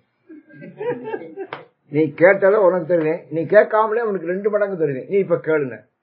நான் ஒன்னும் கேட்கலன்ட்ட. ஏன்னா இவ்வளவு கஷ்டப்பட்டு தவம் பண்ணி நம்ம அடையலாம், ஒண்ணுமே இல்லாம உட்காந்து 2 மடங்கு அடைய போறேங்க. நீ கேட்டுறணும். நீ ஏன்னா என்ன கூப்பிட்டியல, நான் சும்மா போக முடியாது, கேளு, எதையாவது கேளு கேளு, நான் அவனுக்கு 2 மடங்கு கொடுப்பேன். நீ யோசிச்சுட்டு கடைசியா எனக்கு 1 கண்ணு போகணும்னா அவனுக்கு 2 கண்ணு போயிடுச்சு. எனக்கு 1 கண்ணு போயிடுச்சு, அவனுக்கு 2. இவன் எதுக்கு இதை கேட்கிறேன்? யானது அறியாதே கெட்டு உன்னால் ஒன்றும் குறைவில்லை. என்னால அறிய முடியல, உன்னால குறையில்ல, ஆனா நான் கெட்டு போனேன். இது எப்படி? அது இப்ப நல்ல மழை பெஞ்சுது, இப்ப தண்ணி இல்லைங்கிற. நல்ல மழைங்க, 3 மாசம் கொட்டு கொட்டு வந்துச்சு, இப்ப என்ன பண்ற? தண்ணி இல்ல, குடிக்க தண்ணி இல்லை. ஏன், என்னாச்சு? நீ நல்ல மழைய கொடுத்த. உன்னால் ஒன்றும் குறைவில்லை, என்னால் அறியா பதம் தந்தாய், யானது அறியாதே கெட்டேன். ஏன் ஒழுங்கா வெயில் காலத்திலேயே எல்லாத்தையும் தோண்டி கிண்டி தூர் வாரி பத்திரமா வச்சிருந்தா அப்படி தண்ணி சேமிச்சிருக்கும்ல. இப்ப தண்ணி இல்ல தண்ணி இல்லைன்னு கத்துறேன். அன்னைக்கு தண்ணின்னு கத்துனேன், இன்னைக்கு தண்ணி. ரெண்டு நிவாரணம் நம்ம நாட்டுல வாங்கிட்டே இருப்பாங்க. மழை பெஞ்சதுன்னா வெள்ள நிவாரணம் வாங்குவாங்க, மழை பெய்யலைன்னா பஞ்ச நிவாரணம் வாங்குவாங்க. 2 நிவாரணம் பர்மனண்டா வச்சிருக்காங்க. இதை வச்சு அவங்க குறைக்கிறாங்க. ஆனது அறியாதே கெட்டேன், உன்னால் ஒன்றும் குறைவில்லை, உடையாய் அடிமைக்காரன். இந்த மாதிரி அடிமை யார் இருக்கா? பன்னாள் உன்னை பணிந்தேத்தும் பழைய அடியாரோடும் கூடாது. அடியார்கள்ல 3 அடியார் உங்களுக்கு சொல்லிருக்கேன் சார். நம்ம திருவாசகத்தை வந்து 1 அடியார் நம்மளாம் பழைய அடியார், ரொம்ப காலமா அடியாரா இருக்கு பழைய அடியார். சீரடியார்னு யாரு? உத்தரவாசமங்க. உத்தரவாசமங்கையில உள்ளவங்கலாம் சீரடியார் அப்படின்னு அவர் சொல்றாரு. அதனால சொல்றாரு, பழைய அடியாரோடும் கூடாது, என் நாயகமே பிற்பட்டிங்கு இருந்தேன் நோய்க்கு விருந்தாயே. நான் பழைய அடியாரோட சேர்ந்திருக்கணும், நான் சேரல. பன்னாள் உன்னை பணிஞ்சேத்தும் பழைய அடியார், அவங்க ஒன்ன கும்பிட்டுக்கிட்டே இருப்பாங்க. நான் அப்பப்ப கும்பிட்டுக்குவேன், யாராவது கூப்பிட்டா கும்பிடுவேன், அப்பப்ப கும்பிடுவேன். அங்க பலகாரங்கள்லாம் சாப்பாடு ஓட்டாங்கன்னா போவேன், கும்பிடுவேன். இப்ப நம்ம திருவாசகத்துக்கு கூப்பிட்டா கூட பலகாரம் தருவீங்களா, சாப்பாடு போடுவீங்களா, காப்பி குடிப்பீங்களா, இப்படிதான் கேட்டுதான் நம்ம வரோம். வேனுக்கு பணம் கொடுப்பீங்களா, இவ்வளவு கேட்டுதான் நம்ம திருவாசகத்தை படிக்க. சும்மா அம்மா போய் திருவாசகம் எல்லாம் படிக்கல. இன்னொருத்தன் கேட்ட, ஏன் சார் சும்மா அம்மா திருவாசகம் எல்லாம் படிப்பீங்களா? அப்ப அந்த வேலையில எங்கிட்ட வச்சுக்காதீங்க, எங்காச்சும் அந்த வேலையில கிடையாதுன்று. ஏன், திருவாசகம் படிக்கணும்னாலே நமக்கு காலப்பலாரம் கொடுக்கணும், மத்தியானம் சாப்பாடு கொடுக்கணும், சாயங்காலம் காப்பி கொடுக்கணும், இருந்தா ஏதாவது கிஃப்ட் விட்டு கொடுத்தா கொடுக்க கிளம்புறோம்ல. ஆனா வேனுக்கு காசு கொடுக்கணும். ஏன் வேனுக்கெல்லாம் அது காசு ஆகுலாம் ஏறி வரும். ஏன் வேற வேலை இல்லையா எங்களுக்கு வேற வேலை இல்லையா? நாங்க திருவாசகத்தை படிக்க பிறந்திருக்கோம் அப்படிங்கிறமா இல்லையா? பன்னாள் உன்னை பணிந்தேத்தும் பழைய அடியார். இப்ப பழைய அடியாருக்கு இப்ப நம்ம புதிய அடியாருக்கு என்ன வித்தியாசம்? பழைய அடியார் அவ படிச்சுக்கிட்டு இருப்பா, ஆறு விட்டாலும் போவா, அங்க படுவா, தந்தா வாங்கிக்கோ, கல்யாணம் வந்துடுவா, பட்னியாக வந்துடுவா. நான் தான் அந்த காலத்துல எவ்வளவு மீட்டிங் பேசியிருக்கேன் தெரியுமா? காசே வாங்கினது இல்லைங்க, நானா நடந்து போயிடுறேன், நானா செலவழிச்சு பஸ்ல போவேன். எனக்கு அவங்களுக்கு 10 ரூபா நான் கொடுத்துட்டு வருவேன், மீட்டிங் பேசிட்டு 10 ரூபா அவங்களுக்கு. என்ன அவங்க அதோட நம்மளோட மோசமான பாக்கி வைங்க இடத்துல. நான் 10 ரூபா அவங்கள கொடுத்து நீங்க போனாலும் கூப்பிட்டு நான் வர்றேன் அப்படின்னு அவங்க என்கரேஜ் பண்ணுவோம். அதான் பழைய அடியார். புதிய அடியார் நினைச்சுவாரு, எனக்கு வேனுக்கு காசு வரணும், சாமியாரா இருந்தாலும் சரி கொடுத்தாலும், பாரக்குடி சாமியாரா இருந்தாலும் அவரும் கொடுக்கணும். இல்லடா சாமி நீங்க வேற ஆளை பாத்துங்க. அப்ப நம்மளாம் அடியார். இப்ப அடியாருக்கும் பழைய அடியாருக்கும் வித்தியாசம் தெரியுதா? நம்மளாம் அடியார், பழைய அடியார். நான் எத்தனை வருஷமா 60 வருஷமா பேசிக்கிட்டு இருக்கேன். காசே வாங்கணும், நேற்று போன இடத்துல 10 ரூபாய கொடுத்துட்டு வர்றது. அவங்களுக்கு பொண்ணால நான் பொறுத்திட்டு வர்றது, எனக்கு பொண்ணால அவன் பொறுத்த மாட்டேன். நீ எல்லாம் ரொம்ப நல்லா நடத்துறாப்பன்னா அவங்களுக்கு பொண்ணால பொறுத்திட்டு அவங்களை என்கரேஜ் பண்ணிட்டு வர்றது. இதான் பழைய அடியாருக்கும் புது அடியாருக்குள்ள வித்தியாசம். புது அடியார்னா வேனுக்கு காசு கொடுக்கணும், பலகாரம் கொடுக்கணும், மத்தியானம் சாப்பாடு கொடுக்கணும், தேங்காய் காப்பி கொடுக்கணும். ரெண்டுக்கு வித்தியாசம் தெரியுதா? பழைய அடியாருக்கும் புதிய அடியாருக்கும் இதான் வித்தியாசம்.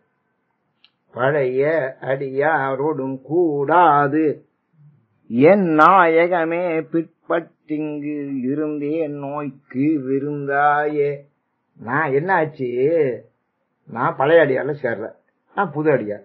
எப்படி இருந்தேன் அப்படின்னா, என் நாயகமே பிற்பட்டோர் அப்படிங்கிற பத்தியில, ஜாதியவே பிற்பட்டோருங்கிற பத்தியில, பிற்பட்டோர்னு ஜாதியே வச்சிருக்கேன். அதுல ரொம்ப பிற்பட்டோர்னு வேற வச்சிருக்கேன். மோஸ்ட் பேக்வர்டுங்க, ரொம்ப பிற்பட்டோர்ல ரொம்ப பிற்பட்டோர் அப்படின்னு பிரிச்சு வச்சு அவங்களுக்கெல்லாம் ஒதுக்கீடு கொடுக்குறேன். அப்படி நான் பிற்பட்டேனா, என் நாயகமே பிற்பட்டிங்கு இருந்தேன் நோய்க்கு விருந்தாயே. நான் இந்த புது அடியார், பிற்பட்டவேன், கீழா போயிட்டேன். நீ என்ன அவ்வளவோ தந்திருக்க, உன்னால குறையில்ல.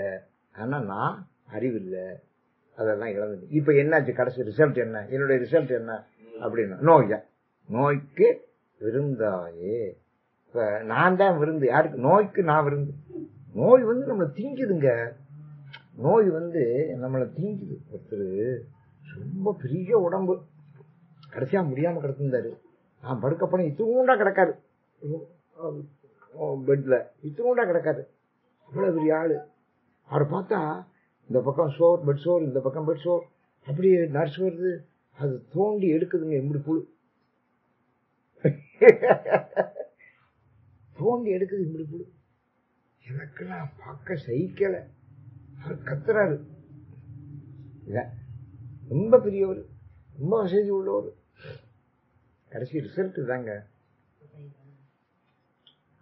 என் நாயகமே பிற்பட்டிங்கு, என் நாயகன் தலைவன் நான் பிற்பட்டு போனேன். இருந்தேன் நோய்க்கு விருந்தாயே. நோய்க்கு தாங்க விருந்து.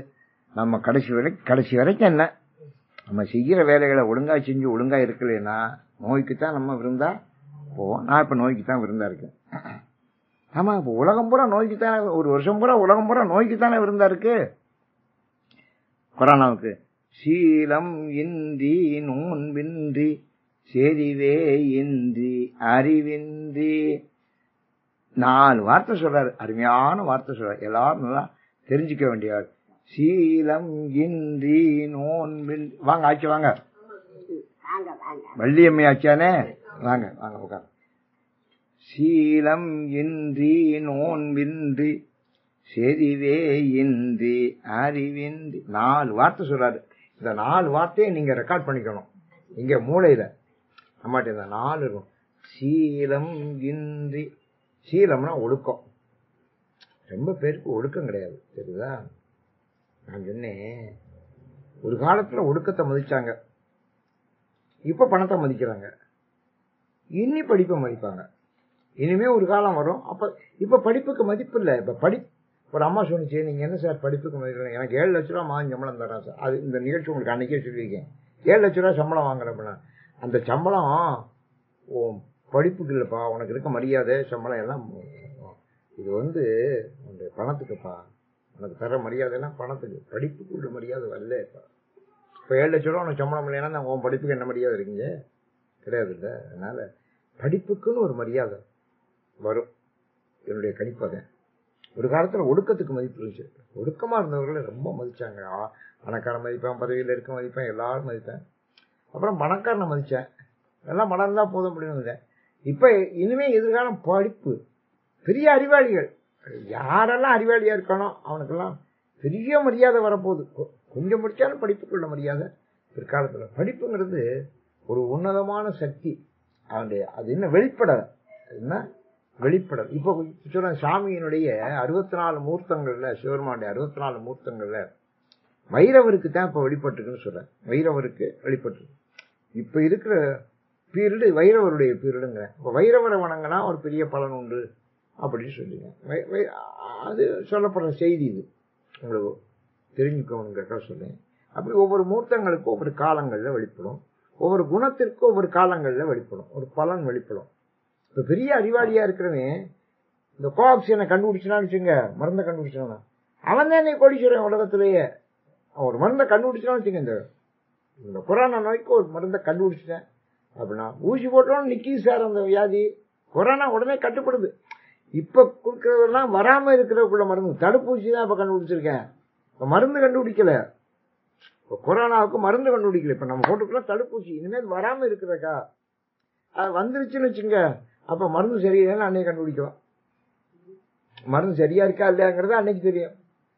இதெல்லாம் டெஸ்ட் மெத்தட் தான் அது. சரிதா? அதனால ஒருத்தர் இன்னைக்கு கொரோனாக்கு மருந்தை கண்டுபிடிச்சிட்டோம். அந்த மருந்தை கொடுத்த உடனே வியாதி நிக்குது சார் அப்படி சொன்னா, ஆமா இப்ப டைபாய்டுக்கு ஒரு இன்ஜெக்ஷன் போட்டோம் நிக்குதுல்ல, எந்த வியாதிக்கும் இன்ஜெக்ஷன் போட்டோம் நிக்குதுல்ல. அப்ப அதான் மருந்து. அந்த மருந்தை இன்னும் கண்டுபிடிக்க ஒருத்தன் கண்டுபிடிச்சிட்டான்னா அவன் தான் உலகத்துக்கு இன்னைக்கு பெரிய கோடீஸ்வரன். அவன் வச்சா சட்டம், அந்த நாடு வச்சத சட்டம். அதனால சொல்றாரு, சீலம் இன்றி நோன்பின்றி செறிவே இன்றி அறிவின்றி தோலின் பாவை கூத்தாட்டாய் சுழன்று விழுந்து கிடப்பேனை மாலும் காட்டி வழிகாட்டி மாறா உலக நெறியேற கோலங்காட்டி ஆண்டானை கொடியேனென்றோ கூடுவதே சீலம் இன்றி ஒடுக்கமின்றி நோன்பின்றி விரதம் இருக்கணும். ரொம்ப பேர் விரதமெல்லாம் இருக்கிறது இல்லை. வாழ்க்கையினுடைய ஒரு பகுதி விரதம், வாழ்க்கையினுடைய முழு பகுதி சீலம், வாழ்க்கையினுடைய ஒரு பகுதி விரதம். விரதம் இருக்கணும். செறிவே செறிவுனா கான்சென்ட்ரேஷன், செறிவுனா நெருக்கம், செறிவுனா நெருக்கமா இருக்கும். இப்ப நெருக்கமா இருக்காதுங்கிறேன். என்ன விலை விலை இருக்கு 3 அடி 3 கைதான் விடு அப்படிங்கிற. செறிவே இன்றி நான் நெருக்கமா இல்லை. சரிதா? எனக்கு அந்த கான்சென்ட்ரேஷன் என்கிட்ட இல்லை. அப்புறம் அறிவின்றி, இதான் ரொம்ப முக்கியம். எனக்கு அறிவே இல்லைங்கிற. எவனாவது ஒத்துக்கிறானா எனக்கு அறிவு இல்லைன்னு? யோசிச்சு பாருங்க. மாணிக்கவாசர் ஒத்துக்கிறாரு. மாணிக்கவாசர் ஒத்துக்க எனக்கு அறிவே இல்லைங்கிறது. அறிவின்றி நீங்க அறிவுங்கிறத டிஃபைன் பண்ண முடியாது. சரிதா? அறிவுன்னா இங்கிலீஷ்ல நாலேஜ்னு ஒரு வார்த்தை இருக்கு, அதான் அறிவு. நம்ம படிக்கிறது பூரா அறிவு. அப்புறம் இன்னொரு வார்த்தை விஸ்டம்னு ஒரு வார்த்தை இருக்கு, அது ஞானம். அறிவினுடைய முதிர்ச்சி தான் ஞானம். இப்ப படிச்சதெல்லாம் அறிவாகுது. அறிவெல்லாம் அப்படி கடைஞ்சு கடைஞ்சு எடுத்து கடைச்ச பால் தயிராகி, தயிர் வெண்ணெயாகி, வெண்ணெய் நெய்யாகுது பாருங்க. அப்படி நம்ம படிச்சதெல்லாம் அறிவாகி, அறிவெல்லாம் ஞானமாகி, ஞானமெல்லாம் பக்குவம் ஆகணும். பக்குவம் ஆனாத்தான் இந்த 4 சேரும். பக்குவம் ஆனாத்தான் இந்த 4 சேரும். சரிதா? ஏன்னா 4 ஸ்டேஜ். எப்படி? பால், தயிர், வெண்ணெய், நெய், 4 ஸ்டேஜ்ல. அதே மாதிரிதான் இப்ப நம்ம படிச்சது அறிவு, ஞானம், ஒழுக்கம், பக்குவம், இவ்வளவு வந்தா தான் இந்த 4 வரும். சீலம், எனக்கு சீலம் கிடையாது, நோன்பு கிடையாது, செறிவு கிடையாது, கான்சென்ட்ரேஷன் கிடையாது, அறிவு கிடையாது, அறிவு கிடையாது. தோலின் பாவை கூத்தாட்டாய் சுழன்று விழுந்து கிடப்பே. அருமையான ஒரு ஓமம் சொல்றாரு. இந்த பொம்மை கூத்து வைக்கிற பாருங்க, பொம்மலாட்டம் பார்த்திருக்கலாம். பொம்மலாட்டம் கயிறு இந்த 5 விரல, இந்த 5 10 விரல வச்சிருப்பாங்க. அது பார்த்தா ராமர், சீதை, லட்சுமண, பரதர், சத்ருகன், ஆஞ்சநேயர் அப்படி பேர் இருப்பா. பொம்மையா இருக்கு, முடி வயதான் இருக்கும். அது வந்து நிழலாம் தெரியும். நம்மளாம் அந்த பக்கம் நம்ம நிழலைத்தான் பார்ப்போம். அவன் உள்ள உட்காந்துருப்பேன். இந்த கை விரல், இந்த விரலத்தை எப்படித்தான் அசைக்கிறான்னு இல்லையா? அங்கேருந்து ஆஞ்சநேயர் குதிப்பாரு, ராமபுரம் பாத்திரம் வந்து விடுவாரு, ராமபுரம் கையை தூக்கி இப்படி ஆசீர்வாதம் பண்ணுவாரு, சீதை பக்கத்துல இருப்பா, சீதை பார்த்து. அப்படி பார்த்தா அவ்வளவு நடிப்பாங்க. எப்படி அவங்க நடிக்கிறாங்க? இவன் கை விரலுக்குள்ள இருக்கு, கை விரலுக்குள்ள இந்த கை விரல அப்படி அசைக்கிறாங்க. அதுவும் ஆடுதுங்க, ஆடுது, ஓடுது, குதிக்குது, எல்லாம் ஆச்சரியம். அதான் பொம்மலாட்டம். இப்ப என்ன பொம்மலாட்டம்? இப்ப அந்த பொம்மலாட்டம் எல்லாம் இந்தியெல்லாம் நிறைய நடந்துச்சு. விழாக்கள்ல, திருவிழாக்கள்ல. இந்த கும்பகோணத்துல இருக்காங்க, கூப்பிட்டா எங்கிட்ட ரொம்ப பேர் சொன்னேன், சார் நாங்கெல்லாம் பொம்மலாட்ட கலைஞர்கள், உங்க ஊர்ல ஏதாவது இருந்தா கூப்பிடுங்க அப்படின்னு. இப்ப அவன் பொம்மலாட்டம் பண்றையா? என்ன செய்யற? எல்லாம் பொம்மலாட்டம் தான் பண்றாங்க. அவர் சொல்ற, மாணிக்கா சொல்ற, 50 பேரும் பொம்மலாட்டம் தான் பண்ற, நான் இப்ப பொம்மலாட்டம் தான் பண்றேன் அப்படிங்கிறாரு. ஏன்னா அவன் என்ன சொல்ற, எங்களை இப்போ ஒருத்தர் கூப்பிடுறாங்க சார், பெரிய கலைஞர்கள் அவர்கள். ஆனால் அந்த கலை அழிஞ்சு போச்சுப்போ. அதான் தோடின் பாவை கூத்தாட்டாய் பொம்மலாட்டம், சுழன்று விழுந்து கிடப்பு, அப்படி சுழன்று விழுந்து கிடக்குறேன். பொம்மலாட்டம் எப்படி ஆடுதோ, எப்படி கீழே விழுந்து கிடக்கோ, ஆடிப்பட்டு கீழே விழுந்துரும்ல, அப்படி நான் விழுந்து கிடக்கேன். பொம்மலாட்டம் தானே. நான் இவ்வளவு காலம் பொம்மலாட்டமா தான். ஏன் சிவபெருமான் கையில வச்சிருக்காரு எதை, அந்த நூலை. சிவபெருமான் கையில நூல் இருக்கு, அவர் ஆட்டுறாரு, இவன் ஆடுறேன். அவர் ஆட்டுறாரு, இவன் ஆடுறேன். நான் இது வரைக்கும் பொம்மலாட்டமா தான் ஆடிக்கிட்டு இருக்கேன். இந்த 4 முக்கியம். சீலம், நோன்பு, அப்புறம் செறிவு, அறிவு. இந்த 4 ஒரு மனுஷனுக்கு. இந்த 4 எனக்கு இல்லை. அதனால இப்ப பொம்மலாட்டம் இருக்கே, அந்த பொம்மை இருக்கே, அதுக்கெல்லாம் அறிவு இருக்கா, சீலம் இருக்கா? இதை இப்ப சொன்ன 4 ஏதாவது இருக்கு? ஒண்ணும் கிடையாது. ஆனா கயிறுக்குள்ள இருக்கு. ஒரு கயத்தினுடைய நுனியில அது பிடிச்சி இழுக்கிறேன், அது ஆடுது. அப்படித்தான் நானும் ஆடி விழுந்து கிடக்கேன். மாலும் காட்டி வழிகாட்டி, எனக்கு மயக்கம், எனக்கு நீ வழிகாட்டணும். வாரா உலக நெறி ஏற, இதான் நம்முடைய கொள்கை. இந்த எல்லா பாட்டும் திருவாசகம் என்ன சொல்ல, மாறா வாரா உலகம். வாரா உலகம்னா என்ன? இனிமே இந்த பூமிக்கு வரப்படாது. மீட்டிங்கு வினைப்பிறவி சாராமே, இதுதான் சிவபுராணம், இதுதான் முன்னுரை. மீட்டிங்கு வினைப்பிறவி சாராம, திரும்பி இந்த பூமிக்குள்ள நம்ம வரப்படாது. ஆனா இந்த உலகத்துக்கு வராம இருக்க கோலங்காட்டி ஆண்டானே, நீ உன்னுடைய திருக்கோலத்தை காட்டிட்ட, என்ன ஆண்டுட்ட. அதனால நான் இனிமே வரமாட்டேன். நான் வராமல் இருப்பதற்காக நீ உன்னுடைய திருக்கோலத்தை காட்டி என்னை ஆண்டுட்டா. கொடியே என்று கூடுவது, நான் எப்போ உன்னை கூடுறது? அந்த சிவலோகத்தை நான் எப்போ அடையிறது, உன்னை கூடுறது? கெடுவேன் கெடுமா கெடுகின்றேன், கெட்டுக்கிட்டு இருக்கேன். எப்படி எல்லாமோ கெடலாமோ அப்படிலாம் கேட்டாங்க. ஆமா, எப்படி எல்லாம் கிடலாமோ அப்படிலாம் கிட, எப்படி எல்லாம் பிழைக்கலாமோ அப்படிலாம் பிழைக்கணும். அதான் சாமர்த்தியம் பண்ணி. சில பேர் அந்த காலம் சொல்லுவேன், எங்கடா புறப்பட்ட சார்? நான் பிழைக்க புறப்பட்டேன் சார். நம்மளா எங்கடா போப்படா? எங்கேயாவது ஒரு ஊருக்கு போறேன் சார். எங்க போறேன்? எங்கேயோ ஒரு ஊருக்குள்ள போயிருப்பேன். ஏண்டா என்னடா வச்சு பிழைக்க போறேன்? அப்படின்னா சாமர்த்தியம் பண்ணி பிழைக்க போறேன், சாமர்த்தியம் பண்ணி பிழைக்க போறேன். அப்படிமே சாமர்த்தியம்னு ஒன்னு இருக்கு, அதுக்கு வேற எதுவும் என்ன, சாமர்த்தியம் பண்ணியே பிழைச்சலாம். அதான் அந்த இதங்கதை, நம்ம தென்னால் ராமன் கதையெல்லாம் அதான். கெடுவேன் கெடுமா கெடுகின்றேன், நான் ஒரு விதமாவா கெடுறேன், எத்தனை விதமாவோ, எத்தனை விதமா நான் கெட்டு போனேன் தெரியுமா? நான் ஒரு விதமா கடல, பல விதமா கெட்டு போயிட்டேன். இன்னும் கெட்டுக்கிட்டு இருக்கேன். கேடில்லாதாய் படி கொண்டாய். ஆனா நான் கெட்டு போனேன். எல்லாரும் ஒன்னதான் சொல்றேன், சிவரமனை பார்த்து சொல்ற, எல்லாரும் ஒன்னதான். ஏன்னா உன்னுடைய அடியார்லாமே, மாணிக்காசோர் உன்னுடைய அடியார், நீ என்ன அடியாரா ஏத்துக்கிட்ட. எல்லாரும் இப்ப ஒன்ன சொல்றேன். என்ன சொல்ற? ஒன்னாலதான் கெட்டு போயிட்டேன், ஒன்னாலதான் படி உனக்கு வருது. ஆமா, எங்க தாயார் சொல்லுவா அந்த காலத்துல, அப்பா நீ நல்லா வளர், எனக்கு 8 வயசு, அப்பா நீ நல்லா வளர்றேன்னா எல்லாரும் என்ன தப்பா குறை சொல்லுவா, நல்லா வளர்க்கலன்னு சொல்லுவா, எல்லாம் என்ன குறை சொல்லுவா பாத்துக்க. நீ நல்லா வளரலன்னா நீ என்னதான் சொல்லுவ, நான் நல்லா வளர்க்கலன்னு என்ன சொல்லுவாப்பா அப்படி எங்க தாயார் சொல்லுவா. நான் அதுக்காகவே ஒழுங்கா இருந்தேன், அதுக்காகவே நான் படிச்சேன், அதுக்காகவே யோக்கியமா இருந்தேன். இல்ல நம்ம ஆதா பேர் கட்டு போயிரும்ல. எப்படி பாரு, கேடில்லாதாய் பழி கொண்டாய்.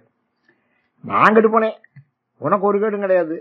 ஆனா கேடு இல்லாத உனக்கு பழி வந்து சேர்ந்துச்சு. பாவம் ஒரு பக்கம், பழி ஒரு பக்கம். ஆமா, அடியார்கள் சரியில்லைன்னா, குருக்கள் சரியில்லைன்னா கோயிலைத்தானே சொல்லுவேன். நாங்க ஒரு கோயிலுக்கு போனோம் திருவாசகம் படிக்கிறதுக்கு. அங்க போனா கதவு திறந்துருக்கு, குருக்களை காணோம். வெளியில போய் பார்த்த குருக்கள், இங்க குருக்கள் அவரை உள்ளதான் படுத்திருப்பாரு, அப்படிங்கிற உள்ளதான் படுத்திருப்பாரு. அப்புறம் உள்ள போய் பார்த்தா அந்த திண்ணையில அவர் படுத்திருக்காரு. எழுப்புறா எந்திரிக்க மாட்டேங்கிறாரு, நல்லா குடிச்சிருக்காரு. குருக்கள் நல்லா குடிச்சிருக்காருங்க, படுத்திருக்காருங்க அங்க கோயில்ல. அவர் படுத்து, அவர் எழுப்பி, என்னையா இங்க படுத்திருக்க, பின்ன எங்க படுக்கிறதுங்கிறாரு. எங்களை கேட்கிறாரு, இங்க படுக்கா பின்ன எங்க படுக்கிறது அப்படிங்கிறாரு. அவர் படுக்கிற ஒரு இடமா கோயில் வச்சுக்கிட்டாரு. அதனால பழி, குருக்கள் சரியில்லைன்னா கோயிலுக்கு பழி வந்துச்சிடும். குருக்கள் சரியில்லைன்னா இந்த கோயிலுக்கு போகாதப்பா, அங்க ஐயரே சரியில்லை, பிடிக்காரப்பா. ஒரு கோயிலுக்குள்ள ஒரு அத்துக்கிட்டு போயிட்டா, இந்த கோயிலுக்கு போகாதப்பா, அங்க போனா அத்துக்கிட்டு போயிடுவாங்க. அந்த கோயிலுக்கே கெட்ட பேர் வரும். இப்ப நீ என்ன அடியாரா வச்சிருக்க, ஆனா கெட்ட பேர் உனக்கு வந்துருச்சு.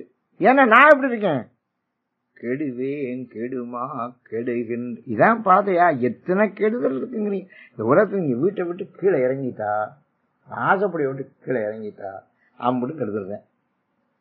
சரிதா? அம்புடும் கெடுதல்றேன். எவங்கிட்ட வேணாலும் நம்ம ஏமாறலாம்.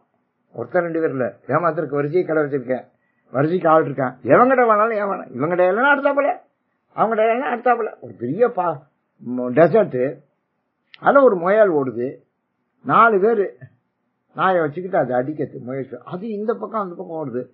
என்னப்பா அப்படி ஓடிக்கே இருக்க ஒரு நாள் அடிக்க, அதை சும்மாரே கொஞ்சம் நேரம் சுற்றிக்கிட்டா தன்னால கீழே விடுங்கய்யா அப்படிங்கிற சொல்றேன். எவ்வளவு டெக்னிக்கலா சொல்ல, அது கொஞ்ச நேரம் நம்ம விரட்டுவோம்ப்பா. அது எங்க போறது? டெசர்ட் தானே, பாலைவனம் தானே, அது தப்பிச்சுக்கிறக்கு ஒளிஞ்சுக்கிறக்கு இடம் கிடையாதுங்க. அது இப்படி சுற்றி கிடைச்சா கீழே விழுந்துடும். நாம பிடிக்கவே வேண்டாம், அதை அடிக்கவே வேண்டாம், அதுவே விழுந்துருங்கிற. புரியுதா? இது ஒரு சைக்காலஜி. அதனால கேடில்லாதாய் படி கொண்டாய் நான் கெடுவேன் கெடுமா கெடுகின்றேன். எப்படி அது அது சும்மா சுத்தியே அடிபடுதோ அது மாதிரி நான் சும்மா கிடந்தே கெட்டு போயிடுறேன். படுவேன் படுவது எல்லாம் நான் பட்டால் திண்ணை பயனே. இவ்வளவு பாடுபடுறேன், இவ்வளவு கஷ்டப்படுறேன், இவ்வளவு கஷ்டப்பட்டா எனக்கு என்னப்பா பலன்? கஷ்டப்பட்டா பலன் வரும் தெரியுதா? கஷ்டப்பட்டா பலன் வரும், அது தெரிஞ்சுங்க. கஷ்டப்பட்டா ஒருத்தர் சொன்னார் எனக்கு, அண்ணே நான் ஒரு இடத்துல வேலை பார்த்தேன்.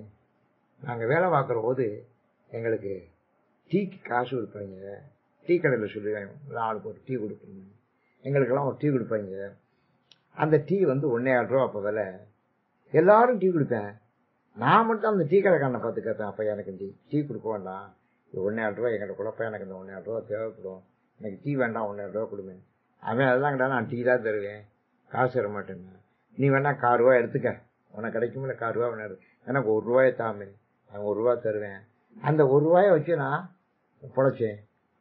ஒருத்தர் சொன்னார், கஷ்டப்பட்ட காலத்துல நாம என்ன அனுபவிக்கிறோம், என்ன புத்திசாலித்தனத்தை அடைஞ்சோம் அப்படிங்கிற ரொம்ப முக்கியம். படுவேன் படுவது எல்லாம் நான் பட்டால் பின்னை பயன் என்ன. நான் கஷ்டப்படுறேன், அதனால எனக்கு என்ன பயன்? கொடுமா நரகத்தை அழுந்தாமே காத்த ஆட்கொள்ளும் குருமணி. நரகம்தான் நம்ம செய்யற வாழ்க்கைக்கு, இந்த காரியங்களுக்கு நரகம்தான். நான் பெரிய நரகத்துல போய் அழுகாம, நரகத்திலே பல நரகம் இருக்கு. இந்த ஜெயில A class B class C கிளாஸ்ங்கிற பாருங்க. ஜெயில என்ன A கிளாஸ் B கிளாஸ், ஜெயில A class B class C கிளாஸ்ங்கிற, ரொம்ப ஆச்சரியமா இருக்கு. ஜெயில என்ன கஷ்டம் தானே. அங்க போய் அப்புறம் ஃபேன் போடுங்கிறேன், ஏசி போடுங்கிறேன், டிவி வையுங்கிறேன், செல்போன் தாங்குற, அங்க உட்காந்துட்டு இதெல்லாம் என்ன? இதெல்லாம் ஜெயிலா? ஜெயிலாம் கஷ்டம் தான். செக்கெடுத்தாரவர், கல் உடைச்சாரு. அதனால அப்படித்தான் இருக்கணும், ஜெயிலுங்கிறது அப்படித்தான் இருக்கணும். அது நரகம் தானே. கொடுமா நரகத்தை அழுந்தாமே, ரொம்ப மோசமான நரகமெல்லாம் இருக்கு, அதுல போய் நான் மாட்டிக்காம காத்தாட்கொள்ளும் குருமணி. குருமணி அவன் தான் குரு நமக்கு. நீ என்னை காத்து ஆட்கொள்ளணும். ரொம்ப மோசமான நரகம், மோசமான ஜெயில போய் மாட்டிக்கப்படாங்கிற. சார் நான் போடுங்க, ஆனா திகார் ஜெயில போடாதீங்கிற. எங்க ஜட்ஜிட்டே கேட்கிறேன், என்ன திகார் ஜெயில போடாதீங்க. ஏன்னா திகார் ஜெயில் எதுனா டில்லி ஜெயில், அது ரொம்ப மோசமான ஜெயிலாம். திகார் ஜெயில் ஒண்ணு, திகார் ஜெயில போட்டு வேண்டாம் ஒண்ணு ஒழுங்கா பண்ணணும் அப்படின்னா. திகார் அவ்வளவு மோசமான ஜெயிலாம். அது இந்த கிரண்பேடி தான் அங்க இருந்து பெரிய அதிகாரியா இருந்து அதை கொஞ்சம் ஒழுங்கு பண்ண. அந்தம்மா அங்க 2000 4000 ஆயிரக்கணக்கான பேர் இருக்காங்க, இங்க 12,000 பேர் இருக்கணும். அதனால கொடுமா நரகத்தை அழுந்தாமே காத்தாட்கொள்ளும் குருமணி. பெரிய நரகத்துல நான் மாட்டிக்காம என்ன காப்பாத்துறவையே. நடுவாய் நில்லாதொழிந்தக்கா நன்றோ எங்கள் நாயகம். நீ நடுநிலைமை இல்லைன்னா எங்களுக்கு சரிதானா? நாங்க எப்படி பிழைக்கிறது? தாயாய் முலையை தருவானே. எனக்கு தாய் எப்படி தன் பிள்ளைக்கு பால் கொடுக்குறாளோ அப்படி எனக்கு பால் கொடுத்து காப்பாற்றுவேன். தாராதொழிந்தால் சவலையாய் நான் ஏன் கழிந்து போவேன். நீ பால் தரலைன்னா நான் சவலை பிள்ளையா போய். ஆமா, இந்த பிள்ளையெல்லாம் சவலை பிள்ளை தெரியுமா? ஒழுங்கா பால் குடிக்கலன்னா சின்ன பிள்ளையில பால் குடிக்காத பிள்ளை பூரா சவலை பிள்ளையா போயிடும், தெரிஞ்சுங்க. அது எப்படி நல்ல வார்த்தை சவலைங்கிறது. சவலை பிள்ளையா நான் போயிடுவேன். நம்பி இனுத்தான் நல்குதியே. அதனால நான் அவனை நம்பியிருக்கேன், என்னையாவது எனக்கு கொடு. தாயே என்றுன் தாழ் அடைந்த அம்மானு திருவடியை வந்து அடங்கிட்டேன். தயானி என்பால் இல்லை, என் மேல உனக்கு கருணை இல்லையா?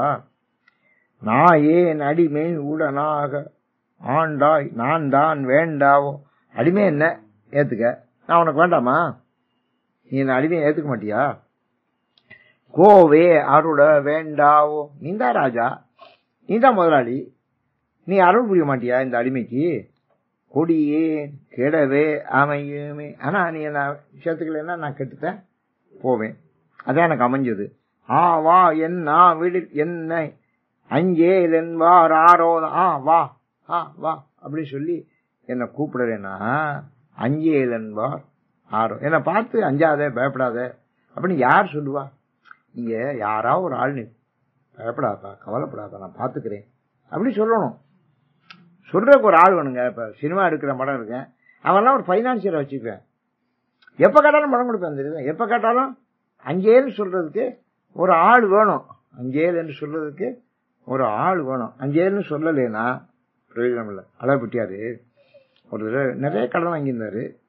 தொழிற்பட்டதுல கடன். அவர் பெரிய பெரிய மில் ஓனர், நிறைய மில்லு தான் நடத்தினாரு. ஷேர் ஹோல்டர், ரொம்ப ஷேர் மார்க்கெட்ல ரொம்ப ரொம்ப கெட்டிக்காரு. அதனால நிறைய பணம் வர சொல்லுவாங்க. பேங்க்ல எல்லாம் ஏகப்பட்ட கடன். ஒரு தடவை எல்லா பேங்க்காரும் ஒன்று சேர்ந்து இவரை க்ளோஸ் பண்ணி போடுறதுன்னு ஒரு அட்வைஸ்ல, யாரோ ஒரு அட்வைஸ்ல எல்லாரும் இவர் பேர்ல நோட்டீஸ் கொடுத்துட்டேன், கட்டணும் ஒரே தேதி எல்லாம் கட்டுன்ட்டேன். இவருக்கே புரியல, யாரோ ஒரு தூண்டுதல் இவரை கெடுக்கிறதுக்கா வந்துருச்சு. இவர் என்ன பண்றன்னு தெரியல. அப்ப கோயம்புத்தூர்ல ஒரு ஐயர் இருக்காரு. அவர் பேர் மாங்கொம்பு ஆண்டி ஐயர், பேரு மலையாளி. மாங்கொம்பு ஆண்டி ஐயர். அவரு ரொம்ப வெளி உலகத்துக்கு தெரியாது, ஆனா நல்ல வசதியானவர், நல்ல பணக்காரர்.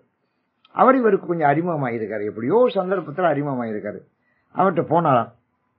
என்ன டாக்டர் செட்டியார், என்ன இப்படி வரமாட்டில திரும்பி வந்தது?